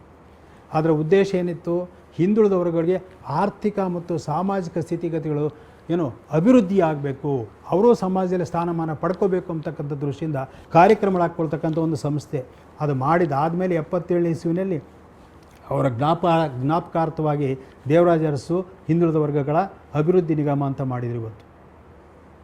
ಇವತ್ತಿಗೂ ಅದು ಯಥೇಚ್ಛವಾಗಿ ಎಲ್ಲ ಕಾರ್ಯಕ್ರಮಗಳು ಹಾಕ್ಕೊಳ್ತಾ ಇದೆ ಇವತ್ತು ಗ್ರಾಮಾಂತರ ಪ್ರದೇಶಿರ್ತಕ್ಕಂಥ ಜನಗಳಿಗೆಲ್ಲ. ಸೊ ಇಂಥ ಹಲವಾರು ಕಾರ್ಯಕ್ರಮಗಳು ಅಂತ ಹೇಳಿದರೆ ಅದು ಮಾಡಿದರು ಅಂಥೇಳಿ ನಿಮ್ಗೆ ಇನ್ನೊಂದು ಭಾಳ ಮುಖ್ಯವಾಗಿ ಹೇಳ್ಬೇಕಂತ ಹೇಳಿದ್ರೆ, ಯಾವಾಗ ಹಾವನೂರು ಆಯೋಗವನ್ನು ರಚನೆ ಮಾಡಿಬಿಟ್ಟು ಹಿಂದುಳಿದ ವರ್ಗಗಳ ಆಯೋಗವನ್ನು ರಚನೆ ಮಾಡಿ ಆ ವರದಿಯನ್ನು ತೊಗೊಂಡು ಜಾರಿ ತರ್ತಕ್ಕಂಥ ಒಂದು ಕೆಲಸವನ್ನು ಮಾಡಿದ್ರು. ಇದು ಸತ್ಯ ಹೇಳಬೇಕಂತ ಹೇಳಿದರೆ, ರಾಷ್ಟ್ರ ಮಟ್ಟದಲ್ಲಿ ಮಂಡಲ ಆಯೋಗವನ್ನು ರಚನೆ ಮಾಡೋದಕ್ಕೆ ಇದೊಂದು ಸ್ಫೂರ್ತಿಯಾಗುತ್ತೆ. ಇದು ದೇವರಾಜ ಅರಸರು ಮಾಡಿರ್ತಕ್ಕಂಥ ಒಂದು ಕೆಲಸ. ಮಂಡಲ ಆಯೋಗನ ರಚನೆ ಮಾಡೋದಕ್ಕೆ ಹಾವನೂರು ಆಯೋಗ ಮಾಡಿರ್ತಕ್ಕಂಥ ಒಂದು ಕೆಲಸ ಏನು ದೇವರಾಜ ಅರಸರು ಮಾಡಿದ್ರಲ್ಲ, ಇದು ಸ್ಫೂರ್ತಿ ಆಯಿತು ರಾಷ್ಟ್ರ ಮಟ್ಟದಲ್ಲಿ ಆಯೋಗ ರಚನೆ ಮಾಡೋದಕ್ಕೆ. ಇವತ್ತು ನಮಗೆ ಗೊತ್ತಿದೆ ಏನೋ ರಾಜ್ಯಕ್ಕೆ ನಮ್ಮ ಹಿಂದುಳಿದ ವರ್ಗಗಳ ಆಯೋಗದಿಂದ ವರದಿ ಬಂದಿರತಕ್ಕಂಥ ಹಾವನೂರು ಅವ್ರದ್ದು ಆಯೋಗ ಕೊಟ್ಟಿರ್ತಕ್ಕಂಥ ವರದಿ ಎಷ್ಟು ರೀತಿಯ ಲಾಭ ಆಗಿದೆ, ಇವತ್ತು ಮಂಡಲ ಆಯೋಗದ ವರದಿ ಎಷ್ಟು ಲಾಭ ಆಗಿದೆ ಅಂತ. ಇದೆಲ್ಲ ಯಾವ ದೂರದೃಷ್ಟಿ ಇತ್ತು ದೇವರಾಜ ಅರಸವ್ರಿಗೆ ಅಂತ ಹೇಳಿದರೆ, ಯಾವತ್ತೂ ಕೂಡ ಅವ್ರಿಗೆ ಒಂದು ಗೊತ್ತಿತ್ತು, ಮನುಷ್ಯ ಒಂದೇ. ಏನು ಮನುಷ್ಯನ ಸ್ಥಿತಿಗತಿಗಳು ಅವರ ಜಾತಿಯ ಮೇಲೆ ಅಳತೆ ಮಾಡಬಾರ್ದು, ಎಲ್ಲ ಮನುಷ್ಯನು ಸ್ವಾಭಿಮಾನದಿಂದ ಬದುಕಬೇಕು ಅಂತಕ್ಕಂಥದ್ದು. ಆಮೇಲೆ ಬುದ್ಧಿವಂತಿಕೆ ಅಂತಕ್ಕಂಥದ್ದು, ಶ್ರೀಮಂತಿಕೆ ಅಂತಕ್ಕಂಥದ್ದು ಯಾರ ಅಪ್ಪನ ಆಸ್ತಿ ಅಲ್ಲ, ಏನು ಅದು ಎಲ್ಲರಿಗೂ ದಕ್ಕಬೇಕಾಗಿರ್ತಕ್ಕಂಥದ್ದು. ಇಂಥ ಒಂದು ಕಾರ್ಯಕ್ರಮಗಳು ಮಾಡ್ಕೊಂಬಂದಿರ್ತಾರೆ. ಆದರೆ ಅವರ ದುರಾದೃಷ್ಟ ಏನಾಗ್ತದೆ, ಇವೆಲ್ಲ ಪಡ್ಕೊಂಬಂದರೂ ಕೂಡ 2 ಸಾರಿ ಮುಖ್ಯಮಂತ್ರಿ ಆದರೂ ಕೂಡ ಅವ್ರಿಗೆ ಆಗ್ತಕ್ಕಂಥ ಕೆಲಸಗಳು, ನಿಮಗೆ ಅವರು ಮುಖ್ಯಮಂತ್ರಿ ಆಗೋಕ್ಕಿಂತ ಮೊದಲು ಕಾಂಗ್ರೆಸ್ ಪಕ್ಷದಲ್ಲಿರ್ತಕ್ಕಂಥ ಎಲ್ಲ ನಿಯತ್ತಿನಿಂದ ಕಾರ್ಯಕರ್ತರಾಗಿ ಕೆಲಸ ಮಾಡಬೇಕಾದ್ರೆ ಅವರು ಪ್ರಬುದ್ಧಮಾನಕ್ಕೆ ರಾಜಕೀಯದಲ್ಲಿ ಬಂದಾದಮೇಲೆ ಮಾಡಿದ್ದ ಮೊದಲನೇ ಕೆಲಸ ಅಂತ ಹೇಳಿದರೆ ಏನು, ದಲಿತರಿಗೆ, ಹಿಂದುಳಿದ ವರ್ಗದವರಿಗೆ, ಅಲ್ಪಸಂಖ್ಯಾತರಿಗೆ ಹಿಂದೆ ಯಾವತ್ತೂ ಕೊಡದೇ ಇರತಕ್ಕಂಥ ಒಂದು ರೆಪ್ರೆಸೆಂಟೇಷನ್ನ MLAಗಳು ಸೀಟ್ ಕೊಡಬೇಕಾದ್ರೆ ಕೊಡ್ತಾರೆ. ಎಲ್ಲರೂ ಆಶ್ಚರ್ಯ ಪಡ್ತಾರೆ, ದೇವರಾಜ ಅರಸಿಗೆ ಹುಚ್ಚೇನಪ್ಪ ಇವರಿಗೆಲ್ಲ ತೊಗೊಂಡೋಗಿ MLA ಸೀಟ್ ಕೊಡ್ತಾರಲ್ಲ ಅಂತ. ಒಮ್ಮೆ ನಿಮಗೆ ತಮಾಷೆ ಆಗುತ್ತೆ, ಈ ರಾಜಶೇಖರ್ ಅನ್ನೋದಿದ್ರಲ್ಲ ನಮ್ಮ ನಿಜಲಿಂಗಪ್ಪನವರು ಅಳಿಯ, ಅವರು ಕನಕಪುರ ಕ್ಷೇತ್ರದಲ್ಲಿ MP ಆಗಿ ನಿಂತಿರ್ತಾರೆ, ಒಂದು ಸಾರಿ ಗೆದ್ದಿರ್ತಾರೆ. ಅವರು ಎದುರುಗಡೆ ತೊಗೊಂಡೋಗಿ ಒಂದು ಸಾರಿ ಜಾಫರ್ ಶರೀಫ್ ಅವ್ರನ್ನ ಕ್ಯಾಂಡಿಡೇಟ್ ಆಗ್ತಾರೆ ಇವರು ಕಾಂಗ್ರೆಸ್ಸಿಂದ. ಅವ್ರು ಓಲ್ಡ್ ಕಾಂಗ್ರೆಸ್ ಇರ್ತಾರೆ, ಇವ್ರು ರೂಲಿಂಗ್ ಕಾಂಗ್ರೆಸ್ ಇರ್ತಾರೆ ಇಂದಿರಾ ಗಾಂಧಿ ಅವ್ರ ಜೊತೆಗಿದ್ದಾಗ 69 ಆದಮೇಲೆ. ಅವಾಗ ಜನ ಎಲ್ಲ ನಗ್ತಾರೆ, ಜಾಫರ್ ಶರೀಫ್ ಅವ್ರನ್ನ ತೊಗೊಂಡೋಗ್ಬಿಟ್ಟು ನೀವು ಅವ್ರ ಮೇಲೆ ಆಗ್ತಿರಲ್ರಿ, ಎಲ್ಲನೂ ಗೆಳೆಯೋದು ಉಂಟೆ ಸಾಧ್ಯನಾ ಅಂತ. ದೇವರಾಜ ಅರಸು ಒಂದು ಹೇಳ್ತಾರೆ, ಅವರು ಪತ್ರಿಕೋದ್ಯಮಗಳ ಹೆಚ್ಚು ಹೆಗಲ ಮೇಲೆ ಏರಿಸ್ಕೊಂಡವರಲ್ಲ, ಎಷ್ಟು ಬೇಕೋ ಅಷ್ಟು ಗೌರವ ಕೊಡ್ತಾಯಿದ್ರು. ಆದರೆ ಹೇಳ್ತಾರೆ ಅವ್ರಿಗೆ ಪತ್ರಿಕೋದ್ಯಮಿಗಳಿಗೆ ಆ ಪ್ರಶ್ನೆ ಕೇಳಿದಾಗ, ನೋಡಿ ನಗಬೇಡಿ, ನೀವು ಹೋಗಿ ನೀವು ಎಷ್ಟು ಸೀಟ್ ಬರ್ತವೆ, ನಾವು ಎಷ್ಟು ಗೆಲ್ಲಿತೀವಿ ಅಂತ ನೋಡೋಗ್ರಿ ಆಮೇಲೆ ಅಂತ ಹೇಳ್ತಾರೆ. ಏನು ಇವ್ರಿಗೆ ಮೆಜಾರಿಟಿ ಬರುತ್ತೆ, 147 ಸೀಟೇನೋ ಬರುತ್ತೆ. ಏನು ಬಂದಾಗ ಇವರು ಆ ರೀತಿ ಇವರಿಗೆ ಯಾವುದೋ ಒಂದು ದೂರದೃಷ್ಟಿ ಇತ್ತು. ಆದ್ದರಿಂದ ಅದೇ ರೀತಿಯಲ್ಲಿ ಏನು ಆವಾಗಿನ ಇದು ನಾಯಕರಾಗಿರ್ತಕ್ಕಂಥ ಶ್ರೀಮತಿ ಇಂದಿರಾ ಗಾಂಧಿಯವ್ರ ಜೊತೆಗೆ ಒಳ್ಳೆಯ ಒಂದು ಸಂಬಂಧ ಇಟ್ಕೊಂಡಿರ್ತಾರೆ, ರಾಜಕೀಯ ಸಂಬಂಧ ಇಟ್ಕೊಂಡಿರ್ತಾರೆ. ಅವರು ಯಾವಾಗಲೂ ಕೂಡ ಅವ್ರು ಯಾವುದೇ ಕಾರ್ಯಕ್ರಮ ಹಾಕ್ಕೊಟ್ರು ಕೂಡ ನಿಯತ್ತಿನಿಂದ ಇದನ್ನು ಜಾರಿ ತರ್ತಾರೆ. ಆ ಒಂದು ಕಾರ್ಯಕ್ರಮಗಳ ಲಾಭ ನಮಗೆ ತಲುಪುತ್ತೆ ಅಂತಕ್ಕಂಥದ್ದು ಒಂದಿರುತ್ತೆ. ಆಮೇಲೆ ನಾವು ಮಾಡ್ದೇ ಹಿಂದುಳಿದ ವರ್ಗಗಳಿಗೆ, ದಲಿತರಿಗೆ, ಅಲ್ಪಸಂಖ್ಯಾತರಿಗೆ ಯಾರು ಮಾಡಬೇಕು ಅಂತಕ್ಕಂಥ ಒಂದು ಹುಮ್ಮಸ್ಸು ಅವರಲ್ಲಿರುತ್ತೆ. ಆದ್ದರಿಂದ ನಾನು ಅದಕ್ಕೆ ಹೇಳ್ತೀನಿ, ಯಾವಾಗಲೂ ದೇವರಾಜ ಅರಸು ಅವರು ಯಾವತ್ತೂ ಇನ್ನೊಬ್ಬರ ಅನುಯಾಯಿ ಅಲ್ಲ, ತನ್ನ ಸ್ವಂತ ಬುದ್ಧಿ, ತನ್ನ ಸ್ವಶಕ್ತಿಯಿಂದ ನಾನು ಆ ದೃಷ್ಟಿ ಇಟ್ಕೊಂಡು ಮಾಡ್ತಕ್ಕಂಥ ಕೆಲಸ. 78ನೇ ಇಸ್ವಿನಲ್ಲಿ ಇಂದಿರಾ ಗಾಂಧಿಯನ್ನು ಚಿಕ್ಕಮಗಳೂರಿಗೆ ಕರ್ಕೊಂಬಂದು ಏನೋ ಚಂದ್ರೇಗೌಡರವರು ರಾಜೀನಾಮೆ ತೊಗೊಂಡು ಇವ್ರನ್ನ ಅಭ್ಯರ್ಥಿ ಮಾಡಿ ವೀರೇಂದ್ರ ಪಾಟೀಲ್ ಅವರ ಎದುರುಗಡೆ ಇಂದಿರಾ ಗಾಂಧಿಯವರಿಗೆ ರಾಜಕೀಯ ಪುನರ್ಜನ್ಮ ನೀಡಿರತಕ್ಕಂಥ ಕರ್ನಾಟಕದ ನಾಯಕ, ಅದು ಹಿಂದುಳಿದ ವರ್ಗಗಳಿಗೆ ಸೇರಿರ್ತಕ್ಕಂಥನು ದೇವರಾಜ ಅರಸು. ಅವೆಲ್ಲ ತನ್ನ ದೂರದೃಷ್ಟಿ ಇಲ್ಲದೇ ಇದ್ದರೆ, ರಾಜಕೀಯ ಚಾಣಾಕ್ಷತನ ಇಲ್ಲದೇ ಇದ್ದರೆ ಅವನ್ನೆಲ್ಲ ಯಾರೂ ಮಾಡೋಕ್ಕಾಗೋದಿಲ್ಲ. ಆದ್ದರಿಂದ ಆದರೆ ದುರಾದೃಷ್ಟ, ಇವರು ಎಷ್ಟು ಅನುಕೂಲ ಪಡ್ಕೊಂಡ್ರೋ, ಎಷ್ಟು ಅನುಕೂಲ ಕೊಟ್ಟರೋ ಸಾರ್ವಜನಿಕರಿಗೆ, ಅಷ್ಟೇ ನೋವನ್ನು ಉಣ್ತಾರೆ ಇವರು ಜೀವನದಲ್ಲಿ. ಏನು ಯಾವುದೋ ಒಂದು ವ್ಯತ್ಯಾಸ ಬಂದು, ಇವರು ಇಂದಿರಾ ಗಾಂಧಿಯವರಿಗೂ ಇವರಿಗೆ ವ್ಯತ್ಯಾಸ ಬಂದು, ಇವರು ಕಾಂಗ್ರೆಸ್ ಪಕ್ಷದಿಂದ ಹೊರಗಡೆ ಬಂದು, ಇವರು ರೆಡ್ಡಿ ಕಾಂಗ್ರೆಸ್ಸು ಪಕ್ಷದಿಂದ ಚುನಾಯಿತರ ಆಗಲಿಕ್ಕೆ ಹೊರಟು, ಆವಾಗ ಇವರ ಈ ಪಕ್ಷದಿಂದ ಎಲ್ಲ ಜನ ಸೋಲ್ತಾರವ್ರು. ಏನೋ ಸೋತಾಗ ಇವರು ಪಡ್ತಕ್ಕಂಥ ಕೆಲಸನ ನಮ್ಮ ಸುಬ್ಬಯ್ಯ ಶೆಟ್ಟಿಯವರ ಬಾಯಿಯಲ್ಲಿ ಕೇಳಬೇಕಿದನ್ನು. ಅವಾಗ ಹೇಳ್ತಾರೆ ಸುಬ್ಬಯ್ಯ ಶೆಟ್ಟಿಯವರು, ಚುನಾವಣೆ ನಡೆದಿರ್ತದೆ, ಇವರು ಮಡ್ರಾಸ್ಗೆ ಹೋಗಿರ್ತಾರೆ, ಮಡ್ರಾಸ್ನಲ್ಲಿ ಚುನಾವಣೆಯ ಫಲಿತಾಂಶ ಕೇಳ್ತಾರೆ, ಎಲ್ಲ ಇವರು ಅಭ್ಯರ್ಥಿಗಳೆಲ್ಲ ಸೋತಿರ್ತಾರೆ. ಆ ಮಡ್ರಾಸಿಂದ ಬೆಂಗಳೂರಿಗೆ ಹಿಂತಿರುಗಿ ವಾಪಸ್ ಬರಬೇಕಾದ್ರೆ ಅವ್ರು ಮಾಡಿರ್ತಕ್ಕಂಥ ಕಷ್ಟಗಳನ್ನು ನೋಡಿ ಕೇಳಿದರೆ, ಆ ಸುಬ್ಬಯ್ಯ ಶೆಟ್ಟಿಯವರು ಅವ್ರ ಜೊತೆ ಕೆಲಸ ಮಾಡಿರ್ತಕ್ಕಂಥವ್ರು. ಮೊನ್ನೆ ತಾನೇ ಅವರಿಗೆ ಆಲ್ಸೋ ಪ್ರಶಸ್ತಿಯನ್ನು ಕೊಟ್ಟಿದ್ದೆ ನಾವು. ಅವ್ರು ಹೇಳಿದರೆ ಎಂಥವ್ರಿಗೂ ಕಣ್ಣಲ್ಲಿ ನೀರು ಬರ್ತದೆ. ಆದರೆ ಇಷ್ಟೊಂದು ಮಾಡಿರ್ತಕ್ಕಂಥವ್ರಿಗೆ ಇವತ್ತು ಒಂದು ಪ್ರಶ್ನೆ ಉಳಿಯುತ್ತೆ, ದೇವರಾಜ ಅರಸು ಅವರು ಯಾರಿಗೋಸ್ಕರ ಹೋರಾಟ ಮಾಡಿದರು? ದಲಿತರಿಗೆ, ಹಿಂದುಳಿದ ವರ್ಗಗಳಿಗೆ, ಅಲ್ಪಸಂಖ್ಯಾತರಿಗೆ, ಅವರಿಗೆ ಮಾಡಿರ್ತಕ್ಕಂಥ ಒಂದು ಕೆಲಸ ಏನು ಮಾಡಿದೆಯಲ್ಲ, ಆ ಕೆಲಸಕ್ಕೆ ತಕ್ಕಂಥ ಪ್ರತಿಫಲ ಅವ್ರಿಗೆ ಬಂತ, ಸಂದನೆ ಆಯ್ತಾ ಕೊನೆಗೆ ಅಂತಕ್ಕಂಥದ್ದು ಭಾಳ ಮುಖ್ಯ. ಆದರೆ ಒಂದು ಸಂದರ್ಭದಲ್ಲಿ ದೇವರಾಜ ಅರಸು ಅವರು ರಾಜೀನಾಮೆ ಕೊಟ್ಟಾಗ 6/1/1980ನೇ ಇಸ್ವಿನಲ್ಲಿ ಮುಖ್ಯಮಂತ್ರಿ ಪದವಿಗೆ ರಾಜೀನಾಮೆ ಕೊಡ್ತಾರೆ. ರಾಜೀನಾಮೆ ಕೊಟ್ಟಾದಮೇಲೆ ತಾನು ಒಂಟಿ ಅನ್ನೋ ರೀತಿಯಲ್ಲಿರ್ತಾರೆ. ಅವ್ರದ್ದು ಎಂಥ ಸಂದರ್ಭ ಬರುತ್ತಂದರೆ, 2 ಸಾರಿ ಮುಖ್ಯಮಂತ್ರಿ ಆಗಿರ್ತಕ್ಕಂಥ ದೇವರಾಜ ಅರಸು ಅವರು ಒಂದು ಸಾರಿ ದೆಹಲಿಗೆ ಹೋಗಲಿಕ್ಕೆ ಅವರಿಗೆ ವಿಮಾನಕ್ಕೆ ಅವರಿಗೆ ಖರ್ಚಿಗೆ ಹಣ ಇರೋದಿಲ್ಲ. ಹೇಳ್ತಾರೆ, ಏನಪ್ಪ ಡೆಲ್ಲಿಗೆ ಹೋಗಲಿಕ್ಕೆ ಟಿಕೆಟ್ ರೆಡಿ ಇದೆಯಾ ಅಂತ ಹೇಳಿದರೆ ಅವ್ರ ಅಸಿಸ್ಟೆಂಟ್ ಹೇಳ್ತಾರೆ, ಅವಾಗ ಹಿಂದೂ ಮುಂದೆ ನೋಡ್ತಾನೆ ಮಾತಾಡೋದಕ್ಕೆ ಅವನು ಹೇಳಲಿಕ್ಕಾಗಲ್ಲ. ಯಾಕೆ ಅಂತ ಹೇಳಿದ್ರೆ, ಆ ಏಜೆಂಟು, ಟಿಕೆಟ್ ಕೊಡ್ತಕ್ಕಂಥ ಏಜೆಂಟು ದೇವರಾಜ ಅರಸಿಂದ ದುಡ್ಡು ಬರಬೇಕಾಗಿದೆ, ನಾನು ಕೊಡಲ್ಲ ಅನ್ನೋ ರೀತಿಯಲ್ಲಿ ಮಾತಾಡ್ತಾ ಇರ್ತಾರೆ. ಅವಾಗ ಎಲ್ಲೋ ಬೇರೆ ಕಡೆ ಮಾಡಿ ಮಾಡ್ಕೊಂಡು ಹೋಗ್ತಾರೆ. ಆದರೆ ಇಂಥ ಪರಿಸ್ಥಿತಿ ಬರುತ್ತೆ. ಅದೇ ರೀತಿಯಲ್ಲಿ ನಾನು ಮುಂದೆ ಹೇಳಿದ ರೀತಿಯಲ್ಲಿ ಇವರು 2 ಸಾರಿ ಮುಖ್ಯಮಂತ್ರಿ ಆದರೂ ಕೂಡ ತನ್ನ ಸ್ವಂತಕ್ಕೆ ಏನು ಮಾಡಿಕೊಂಡ್ರು ಇವರು. ಕೆಲವರು ಹೇಳ್ತಾರೆ ದೇವರಾಜ ಅರಸು ಅವ್ರಿಗೆ ಅನೇಕ ನ್ಯೂನತೆಗಳಿದ್ವು ಅಂತ. ನ್ಯೂನತೆಗಳಿದ್ದರೂ ಕೂಡ, ಆದರೆ ಸಮಾಜಕ್ಕೆ ಏನು ಕೊಟ್ಟಿದ್ದಾರೆ ಅಂತಕ್ಕಂಥದ್ದು ಭಾಳ ಮುಖ್ಯ. ಆದರೆ ದೇವರಾಜ ಅರಸು ಅವ್ರು, ನಾನು ಹೇಳ್ತಕ್ಕಂಥದ್ದಿಷ್ಟೇ, ದೇವರಾಜ ಅರಸು ಅವರ ಒಂದು ಜೀವನ ಚರಿತ್ರೆ ಇವತ್ತು ಪ್ರತಿಯೊಬ್ಬ ದಲಿತ, ಹಿಂದುಳಿದ ವರ್ಗಗಳಿಗೆ ಸೇರಿರ್ತಕ್ಕಂಥವ್ರಿಗೆ, ಅಲ್ಪಸಂಖ್ಯಾತರಿಗೆ ನಿಜವಾದ ಪಾಠ ಆಗಬೇಕು. ದೇವರಾಜ ಅರಸು ಅವರು ಹಾಕಿರ್ತಕ್ಕಂಥ ಬೀಜ, ಸಾಮಾಜಿಕ ನ್ಯಾಯ ಅಂತಕ್ಕಂಥ ಬೀಜ ಈ ಸಮಾಜದಲ್ಲಿ ಮೊಳಕೆ ಹೊಡಿಬೇಕು. ಆ ಮೊಳಕೆ ಬಂದದ್ದು ಗಿಡವಾಗಿ ಬೆಳೀಬೇಕು. ಗಿಡವಾಗಿ ಅಷ್ಟಕ್ಕೆ ನಿಲ್ಲಬಾರ್ದು, ಹೆಮ್ಮರವಾಗಿ ಬೆಳೀಬೇಕು.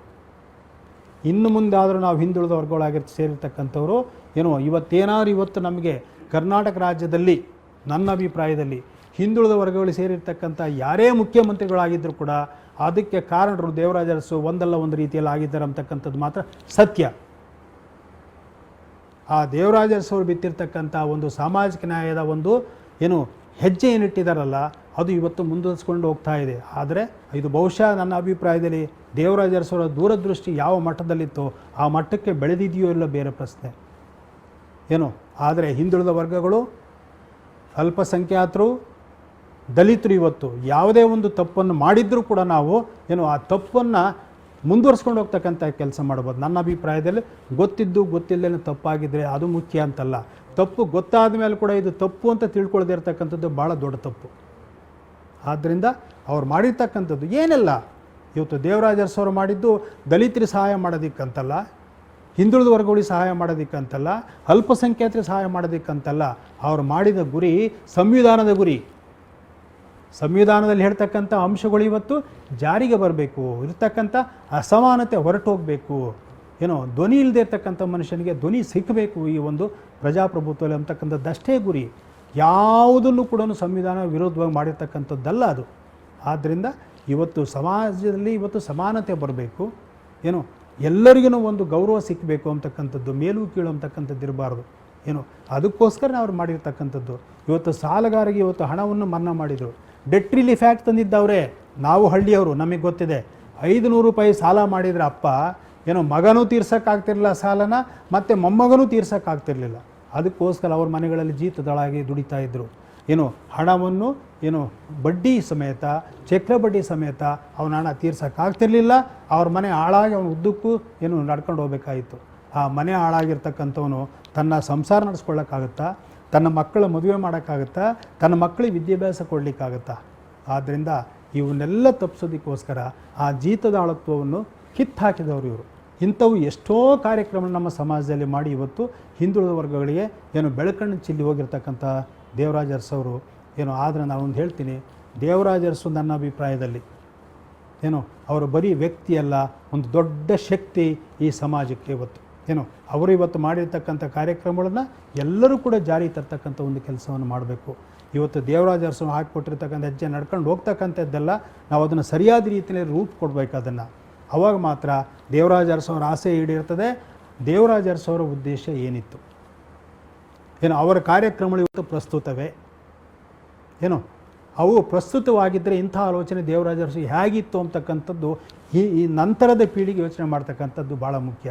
ಅಷ್ಟನ್ನೆಲ್ಲ ಯೋಚನೆ ಮಾಡಿ ಯಾಕೆ ದೇವರಾಜ ಅರಸು ಅವರು ಹಂಗಿದ್ರು, ಅವರು ಯಾಕೆ ಹೋರಾಟ ಮಾಡಿದರು, ಬೇರೆಯವ್ರಿಗೋಸ್ಕರ ಯಾಕೆ ಅಷ್ಟೊಂದು ಅವರು ಏನು ಕಷ್ಟ ಪಡ್ಕೊಂಡ್ರು.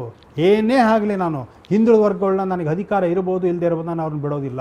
ಪ್ರಪ್ರಥಮ ಬಾರಿಗೆ ಅಷ್ಟೊಂದು ಜನಕ್ಕೆ ನೀವು 90% MLA ಸೀಟ್ಗಳ ಯಾರು ಕೊಡ್ತಾರೆ ರೀ ನೀವು ಇವತ್ತು ಹಿಂದುಳಿದ ವರ್ಗಗಳಿಗೆ? ಅವ್ರು ಕೊಟ್ಟಿದ್ದು ನಾನು ಗೆಲ್ಲೀಬೋದು ಇಲ್ಲ ಸೋಲ್ಬೋದು, ಆದರೆ ನನ್ನ ಉದ್ದೇಶ ಏನಿದೆಯೋ ಅದು ಈಡೇರಬೇಕು ಅಂತಕ್ಕಂಥದ್ದು. ಹಾಗಾಗಿ ಒಂದಲ್ಲ ಎಲ್ಲ ಕ್ರಾಂತಿಕಾರಕ ಕೆಲಸವನ್ನು ಮಾಡ್ಕೊಂಡು ಬಂದಿರ್ತಕ್ಕಂಥ ದೇವರಾಜ ಅರಸು ಇವತ್ತು ಅವ್ರನ್ನ ನಾವು ನೆನೆಸ್ಕೊಳ್ತಕ್ಕಂಥದ್ದು ಭಾಳ ಮುಖ್ಯ. ನಾವು ಪ್ರಾಮಾಣಿಕವಾಗಿ ಅವರ ಕಾರ್ಯಕ್ರಮಗಳ ಜಾರಿ ತಗೊಂಡೋದಾಗ ಮಾತ್ರ ಅದು ಅವರ ಆತ್ಮಕ್ಕೆ ಶಾಂತಿ ಸಿಗುತ್ತೆ ಅಂತಕ್ಕಂಥದ್ದು ಮುಖ್ಯ. ಇವತ್ತು ಪ್ರತಿಯೊಬ್ಬರು ಕೂಡ ಇವತ್ತು ನಿಮ್ಗೆ ಹೇಳ್ಬೇಕಂದ್ರೆ ದೇವರಾಜ ಅರಸು ಅವರ ಒಂದು ದೊಡ್ಡತನ ಎಲ್ಲಿದೆ ಅಂತ ಹೇಳಿದ್ರೆ ನಿಮ್ಗೊಂದು ಹೇಳ್ತೀನಿ. ನಮ್ಮ ಆಯೋಗಕ್ಕೆ ಸುಮಾರು ಜನ ಬರ್ತಾರೆ. ಅವರು ಅಪ್ಪಿ ನಾವು ದೇವರಾಜ ಅರಸು ಅವ್ರ ಬಗ್ಗೆ ಮಾತನಾಡ್ಲಿಕ್ಕೆ ಶುರುವಾಗ್ಬಿಟ್ರೆ ಯಾರು ದೇವರಾಜ ಅರಸು ಅವ್ರ ಜೊತೆಗಿದ್ದರೋ, ಯಾರು ದೇವರಾಜ ಅರಸು ಅವರಿಂದ ಅನುಕೂಲ ಪಡ್ಕೊಂಡಿದ್ರು ಅಂಥವ್ರು ಏನಿದಾರಲ್ಲ, ಅವ್ರು ಮಾತಾಡ್ತಕ್ಕಂಥದ್ದು ನೋಡಿದರೆ ಮೈ ಮರೆತು ಬಿಡ್ತಾರೆ. ಅವರು ಯಾಕೆ ದೇವರಾಜ ಅರಸು ಅವ್ರನ್ನ ನೆನೆಸ್ಕೊಂಡ್ರೆ ಇವ್ರು ಮೈ ಮರಿತಾರೆ ಅಂತಕ್ಕಂಥ ಪ್ರಶ್ನೆ ಕೇಳಿದಾಗ ಅವ್ರು ಹೇಳ್ತಾರೆ, ಅಂಥವ್ರು ಎಲ್ಲಿ ಸಿಗ್ತಾರೆ ಸ್ವಾಮಿ ನಮಗೆ ಅಂತ ಹೇಳ್ತಾರೆ. ಎಲ್ಲಿ ಹೇಳ್ತಾರೆ ಅವ್ರು ಹೇಗೆ ನಿಮಗೆ ಎಂತೆಂಥ ಉದಾಹರಣೆ ಇದೆ ಅಂತ ಹೇಳಿದ್ರೆ, ರಾಜಕೀಯ ಶಕ್ತಿ ಇಲ್ಲದೆ ಇರ್ತಕ್ಕಂಥವನಿಗೆ ರಾಜಕೀಯ ಶಕ್ತಿ ತುಂಬಿದ್ದಾರೆ, ಜೀವನದ ಶಕ್ತಿ ಇಲ್ಲದೆ ಇರ್ತಕ್ಕಂಥ ಜೀವ ಕೊಡ್ತಕ್ಕಂಥ ಶಕ್ತಿ ತುಂಬಿದ್ದಾರೆ. ಇವತ್ತು ಯಾರು ಹಿಂದುಳಿದ ವರ್ಗಗಳು ಸ್ವಾಮಿ ನಮಗೆ ಚುನಾವಣೆ ಬೇಡ ಅಂದರೆ ಬಾರಾಯ ಅಂತ ಕರ್ಕೊಂಬಂದು ಟಿಕೆಟ್ ಕೊಡು ಚುನಾವಣೆ ನಿಲ್ಲಿಸಿದವ್ರು ಇದ್ದಾರೆ. ಅವರು ಯಾರು ಇರ್ತಕ್ಕಂಥದ್ದೇನಿಲ್ಲ. ಅವ್ರಿಗೆ ಏನು ಲಾಭ ಪಡ್ಕೊಂಡಿದ್ದಾರೆ ಇವತ್ತು ದೇವರಾಜ ಅರಸು ಅವರು? ಒಂದು ಕಾಲದಲ್ಲಿ ಹೇಳ್ತಾರೆ ಅವರು, ಭಾಳ ಜನ ಹೇಳಿದರೆ ಒಂದು ಮಾತನ್ನು ಒಪ್ಕೋತಾರೆ ಅವರು, ನಿಮ್ಮ ಕಾಲದಲ್ಲಿ ಏನು ಭ್ರಷ್ಟಾಚಾರ ಜಾಸ್ತಿ ಆಯಿತು, ನೀವು MLAಗಳೆಲ್ಲ ಸಾಕಬೇಕಾಯಿತು, ನೀವು ಅದಕ್ಕೋಸ್ಕರ ನೀವು ಹಣ ಮಾಡ್ತಾಯಿದ್ದೀರಿ ಅಂತಕ್ಕಂಥ ಒಂದು ಮಾತನ್ನು ಹೇಳಿದಾಗ ಅಲ್ಲಿ ಸೂಕ್ಷ್ಮವಾಗಿ ಒಪ್ಕೊಳ್ತಾರೆ ಅವರು. ಆದರೆ ಇಲ್ಲಿ ಪ್ರಶ್ನೆ ಬಂದಿರತಕ್ಕಂಥದ್ದು, ಅವರ ಹಣ ಮಾಡಿದ್ದು ಆಸ್ತಿ ಮಾಡಿದ್ರ? ಇವತ್ತೋಗಿ ನೋಡಿ ಕಲ್ಲಳ್ಳಿನಲ್ಲಿ ನೋಡಿ ದೇವರಾಜ ಅರಸು ಅವರು ಮಾಡಿರ್ತಕ್ಕಂಥ ಜೀವನದ ದಾರಿ ಇದು ಮಾಡ್ಕೊಂಡು. ಅವ್ರಿಗೆ ಗಂಡು ಮಕ್ಕಳಿಲ್ಲ, 3 ಜನ ಮಾತ್ರ ಹೆಣ್ಮಕ್ಳು, ಚಂದ್ರಪ್ರಭಾ ಅರಸು, ನಾಗರತ್ನ ಮತ್ತು ಭಾರತಿನ ರಾಣಿ ಅಂತ ಕೂಡ ಕರೀತಾರೆ. ಈಗ ಇಷ್ಟು ಅವರ ಜೀವನ ಕಾರ್ಯಕ್ರಮ ಹಾಕ್ಕೊಂಡ್ಬಂದಿದ್ದು ಅದು ಸಾಧನೆ. ಇದು ಯಾವಾಗಲೂ ಇನ್ನೊಬ್ಬರು ಅದನ್ನು ಅನುಸರಿಸಿಕೊಂಡು ಅದೇ ದಾರಿಯಲ್ಲಿ ಅದನ್ನು ಮುಂದುವರಿಸ್ತಕ್ಕಂಥ ಕೆಲಸ ಮಾಡ್ಕೊಂಡು ಹೋದಾಗ ನಿಜವಾಗೂ ಒಂದು ಹೇಳ್ತೀನಿ, ಸಾಮಾಜಿಕ ನ್ಯಾಯಕ್ಕೂ ಒಂದು ಅರ್ಥ ಬರುತ್ತೆ. ಅದನ್ನು ಮುಂದುವರಿಸ್ಕೊಂಡು ಹೋಗಬೇಕು ಅಂಥೇಳಿ ಅದಕ್ಕೋಸ್ಕರ ಹೋರಾಟ ಮಾಡಬೇಕು ಅಂತಕ್ಕಂಥ ಒಂದು ಉದ್ದೇಶ ಇಟ್ಕೊಂಡು ಹೋಗಿರ್ತಕ್ಕಂಥ ದೇವರಾಜ ಅರಸುಗೂ ನಾವು ಅವರ ಆತ್ಮಕ್ಕೆ ಶಾಂತಿ ತಂದಂಗಾಗುತ್ತೆ. ಅವ್ರಿಗೆ ಗೌರವ ಕೊಟ್ಟಂಗಾಗುತ್ತೆ. ಇಲ್ಲಿ ಒಂದು ಭಾಳ ಮುಖ್ಯ ದೇವರಾಜ ಅರಸು ಏನಂತ ಹೇಳಿದರೆ, ಯಾವತ್ತೂ ಕೂಡ ಇವರು ದೇವರಾಜ ಅರಸು ಅವರು, ನಾನು ಯಾಕೆ ಹೇಳಿದೆ ಅವರ ಅನುಯಾಯಿ ಆಗಿರಲಿಲ್ಲ, ಯಾರ ಅನುಯಾಯಿ ಅವರು ಆಗಿರಲಿಲ್ಲ ಅಂತ ಯಾಕೆ ಹೇಳ್ತೀನಿ ಅಂದರೆ, ಎಂಥ ದೊಡ್ಡವರು ಸಹವಾಸ ಮಾಡಿದರೂ ಕೂಡ ಅವರು ತನ್ನ ಬಡವರ ದೃಷ್ಟಿಯನ್ನು ಅವರು ಮರೀಲೇ ಇಲ್ಲ. ನನಗೆ ಮಾಡಬೇಕಾಗಿರ್ತಕ್ಕಂಥದ್ದು ಅಲ್ಲಿದೆ ಅಂತಕ್ಕಂಥದ್ದು ಅವ್ರಿಗೆ ಗೊತ್ತಿತ್ತು. ಗ್ರಾಮದಲ್ಲಿತ್ತು ಅವರ ನಿಜವಾದ ಪ್ರೇಮ. ಗ್ರಾಮದಲ್ಲಿ ವಾಸ ಮಾಡ್ತಕ್ಕಂಥ ಜನಗಳ ಮೇಲೆ ಪ್ರೇಮ ಇತ್ತು. ಅವ್ರು ಏನು ಮಾಡಬೇಕು ನಾನು ಅಂತಕ್ಕಂಥದ್ದು ಭಾಳ ಮುಖ್ಯವಾಗಿತ್ತು. ಏನು ಪ್ರತಿಯೊಬ್ಬ ನೋಡಿ, ಹಳ್ಳಿಯ ಮಕ್ಕಳು ಬೆಳಿಬೇಕು, ವಿದ್ಯಾಭ್ಯಾಸ ಬೆಳಿಬೇಕಂತೇಳಿ ನಿಮಗೆ ಪ್ರತಿಯೊಂದು ಮನೆಗೂ ದೀಪ ಕೊಟ್ಟರು ಅವರು. ಮನೆಗೂ ಕನಿಷ್ಠ ಪಕ್ಷ ಎಲ್ಲರ ಮನೆಗೂ ಒಂದು ದೀಪ ಬೇಕು, ಎಲೆಕ್ಟ್ರಿಸಿಟಿ ಅಂಥೇಳಿ ಆ ಜ್ಯೋತಿ ಕಾರ್ಯಕ್ರಮ ಅಂತಕ್ಕಂಥದ್ದನ್ನು ಭಾಗ್ಯ ಜ್ಯೋತಿ ಕಾರ್ಯಕ್ರಮ ಹಾಕಿಕೊಟ್ರು ಅವರು. ಇದು ಯಾರಿಗೆ ಬರುತ್ತೆ ಅಂತ ಹೇಳಿದ್ರೆ, ಯಾರ ಜೀವ ಆತ್ಮ ಇವತ್ತು ಗ್ರಾಮಾಂತರ ಜನಗಳ ಮಧ್ಯೆ ಇರುತ್ತೋ ಅಂಥವ್ರಿಗೆ ಮಾತ್ರ ಇದೆಲ್ಲ ಗೊತ್ತಾಗುತ್ತೆ. ಸೊ ಇಂಥ ಹಲವಾರು ಕ್ರಾಂತಿಕಾರಕ ಕಾರ್ಯಕ್ರಮಗಳು ಹಾಕ್ಕೊಂಡಿರ್ತಕ್ಕಂಥ ದೇವರಾಜ ಅರಸು ಅವರು ಇವತ್ತು ಅವರಿಗೆ ಅದೇ ರೀತಿಯೆಲ್ಲ ಜಯನೂ ಬಂತು, ಕಷ್ಟನೂ ಬಂತು. ಆದರೂ ಕೂಡ ಇವತ್ತು ಏನು ಉಳಿಯುತ್ತೆ ಅಂತ ಹೇಳಿದ್ರೆ, ದೇವರಾಜ ಅರಸು ಅವ್ರನ್ನ ನಾವು ಯಾಕೆ ನೆನಿತೀವಿ, ದೇವರಾಜ ಅರಸು ಅವ್ರ ಬಗ್ಗೆ ಯಾಕೆ ಇಷ್ಟೊಂದು ಮೈಮರೆತು ಜನ ಮಾತನಾಡ್ತಾರೆ ಅಂತ ಹೇಳಿದ್ರೆ, ಅವರು ಹಿಂದೂ ಮುಂದೆ ನೋಡದೇ ಇರತಕ್ಕಂಥ ಕೆಲಸವನ್ನು ಮಾಡಿರ್ತಕ್ಕಂಥವ್ರು ಇವರು. ಅವರು ಏನಪ್ಪ ಹೇಗಿದ್ದಾರೆ ಇವನ್ನ ನಾನು ಟೆಸ್ಟ್ ಮಾಡಬೇಕು, ನಾಳೆ ಬಿಟ್ಟು ನಾಡದ್ದು ಯೋಚನೆ ಮಾಡಬೇಕಂತಲ್ಲ, ಸಿಕ್ಕರೆ ಸಾಕು ಹಿಂದುಳಿದ ವರ್ಗದವ್ರು, ಬಾರಪ್ಪ ಕೆಲಸ ಕೊಡ್ತೀನಿ, ಅದು ಮಾಡ್ತೀನಿ ಅಂತ ಸಹಾಯ ಮಾಡಿರ್ತಕ್ಕಂಥವ್ರು ಅವರು. ಭಾಳ ಧಾರವಾಳ ಬುದ್ಧಿ. ಯಾವತ್ತೂ ಕೂಡ ದೇವರಾಜ ಅರಸು ಅವರು, ನಾನು ಹೇಳ್ತೀನಿ ಕೇಳಿ, ನಾನು ನೋಡಿದ ಅಭಿಪ್ರಾಯದಲ್ಲಿ ಅವರು ಯಾರಿಗೂ ಒಳ್ಳೇದು ಮಾಡೋಕ್ಕಾಗದಿದ್ರೂ ಕೂಡ ಪರವಾಗಿಲ್ಲ, ಆದರೆ ಕೆಟ್ಟದ್ದು ಮಾಡಿದವರಲ್ಲ. ಅದಕ್ಕೆ ಉದಾಹರಣೆ ಅವರ ಜೀವನದಲ್ಲಿ ಏಳು ಬೀಳು ಏನಿದಾವಲ್ಲ ಅದನ್ನೆಲ್ಲ ನಾವು ನೋಡ್ಕೊಂಬಂದಾಗ ಅದು ಕಣ್ಣಿಗೆ ಕಾಣ್ತದೆ. ಯಾರ ಮೇಲೂ ದ್ವೇಷದ ರಾಜಕೀಯ ಮಾಡಿದಿರ್ತಕ್ಕಂಥವ್ರಲ್ಲ ಅವರು, ಅಂಥವರು ಇವತ್ತು ಉದಾಹರಣೆ. ಆದರೆ ಇದು ಭಾಳ ಮುಖ್ಯ ಏನಪ್ಪ ಅಂತ ಹೇಳಿದ್ರೆ, ರಾಜಕಾರಣಿ ಆಗ್ತಕ್ಕಂಥದ್ದು ದೊಡ್ಡ ವಿಷಯ ಅಲ್ಲ. ರಾಜಕಾರಣಿಗಳಿಲ್ಲದೆ ಇರ್ತಕ್ಕಂಥ ಕುಟುಂಬದಿಂದ ರಾಜಕಾರಣಿಯಾಗಿ ಬಂದು ರಾಜತ್ವವನ್ನು ಅನುಭವಿಸಿ ಸಾಮಾನ್ಯ ಜನಗಳನ್ನು ದೃಷ್ಟಿಯಲ್ಲಿಟ್ಕೊಂಡು ಬಾಳ್ವೆ ಮಾಡಿರ್ತಕ್ಕಂಥ ದೇವರಾಜ ಅರಸು ಏನಿದಾರಲ್ಲ, ಅದು ಭಾಳ ದೊಡ್ಡ ಇದು ಗುಣ. ಅಂಥ ಒಂದು ಉದಾಹರಣೆ ಇವತ್ತು ದೇವರಾಜ ಅರಸು ಅವರು. ದೇವರಾಜ ಅರಸು ಅವ್ರನ್ನ ಯಾರೂ ಕೂಡ ನೀರು ಹಾಕಿ ಗೊಬ್ಬರ ಹಾಕಿ ಯಾರೂ ರಕ್ಷಣೆ ಕೊಟ್ಟು ಬೆಳೆಸಲಿಲ್ಲ. ತಾನು ಬೆಳೆದ್ರು, ಬೇರೆಯವರು ಸಹಾಯ ಮಾಡಿರಿ. ಇದು ದೇವರಾಜ ಅರಸು ಅವರ ಜೀವನ ಚರಿತ್ರೆ. ತಳ ಸಮುದಾಯಗಳು ಬೆಳಿಬೇಕು. ತಳ ಸಮುದಾಯಗಳು ಯಾವ ತಪ್ಪನ್ನು ಈ ಸಮಾಜದಲ್ಲಿ ಮಾಡಿಲ್ಲ.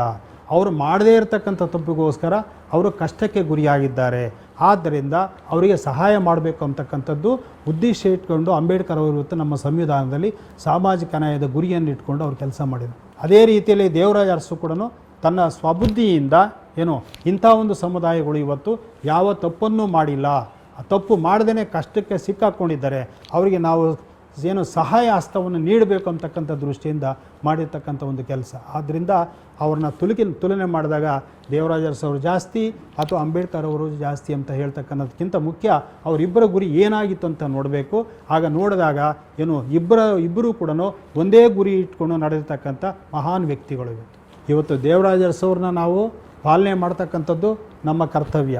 ಏಕೆಂದರೆ ಒಂದು ಪಕ್ಷ ಅವರಿಂದನೇ ನಾವು ಸಹಾಯ ಪಡ್ಕೊಂಡು ಇವತ್ತು ಅವ್ರ ಗುರಿಯನ್ನು ತಲುಪಲಿಕ್ಕೆ ನಾವು ಸಹಾಯ ಕೆಲಸ ಆಗಿಲ್ಲದೆ ಇದ್ದರೆ, ಹೀಗಾದರೂ ಕೂಡ ನಾವೇನಾದರೂ ಮಾಡಿರ್ತಕ್ಕಂಥದ್ರೆ ಹಿಂದೆ ಬಿದ್ದಿದ್ರೆ ಅದನ್ನು ತಿಳ್ಕೊಂಡು ಮುಂದುವರಿಸ್ತಕ್ಕಂಥ ಒಂದು ಕೆಲಸವನ್ನು ಮಾಡಬೇಕು. ಆವಾಗ ದೇವರಾಜ ಅರಸು ಅವರು ನಮಗೆ ಉತ್ತೇಜನ ಕೊಟ್ಟಿದ್ದಕ್ಕೆ ಒಂದು ಸಾರ್ಥಕ ಆಗುತ್ತೆ.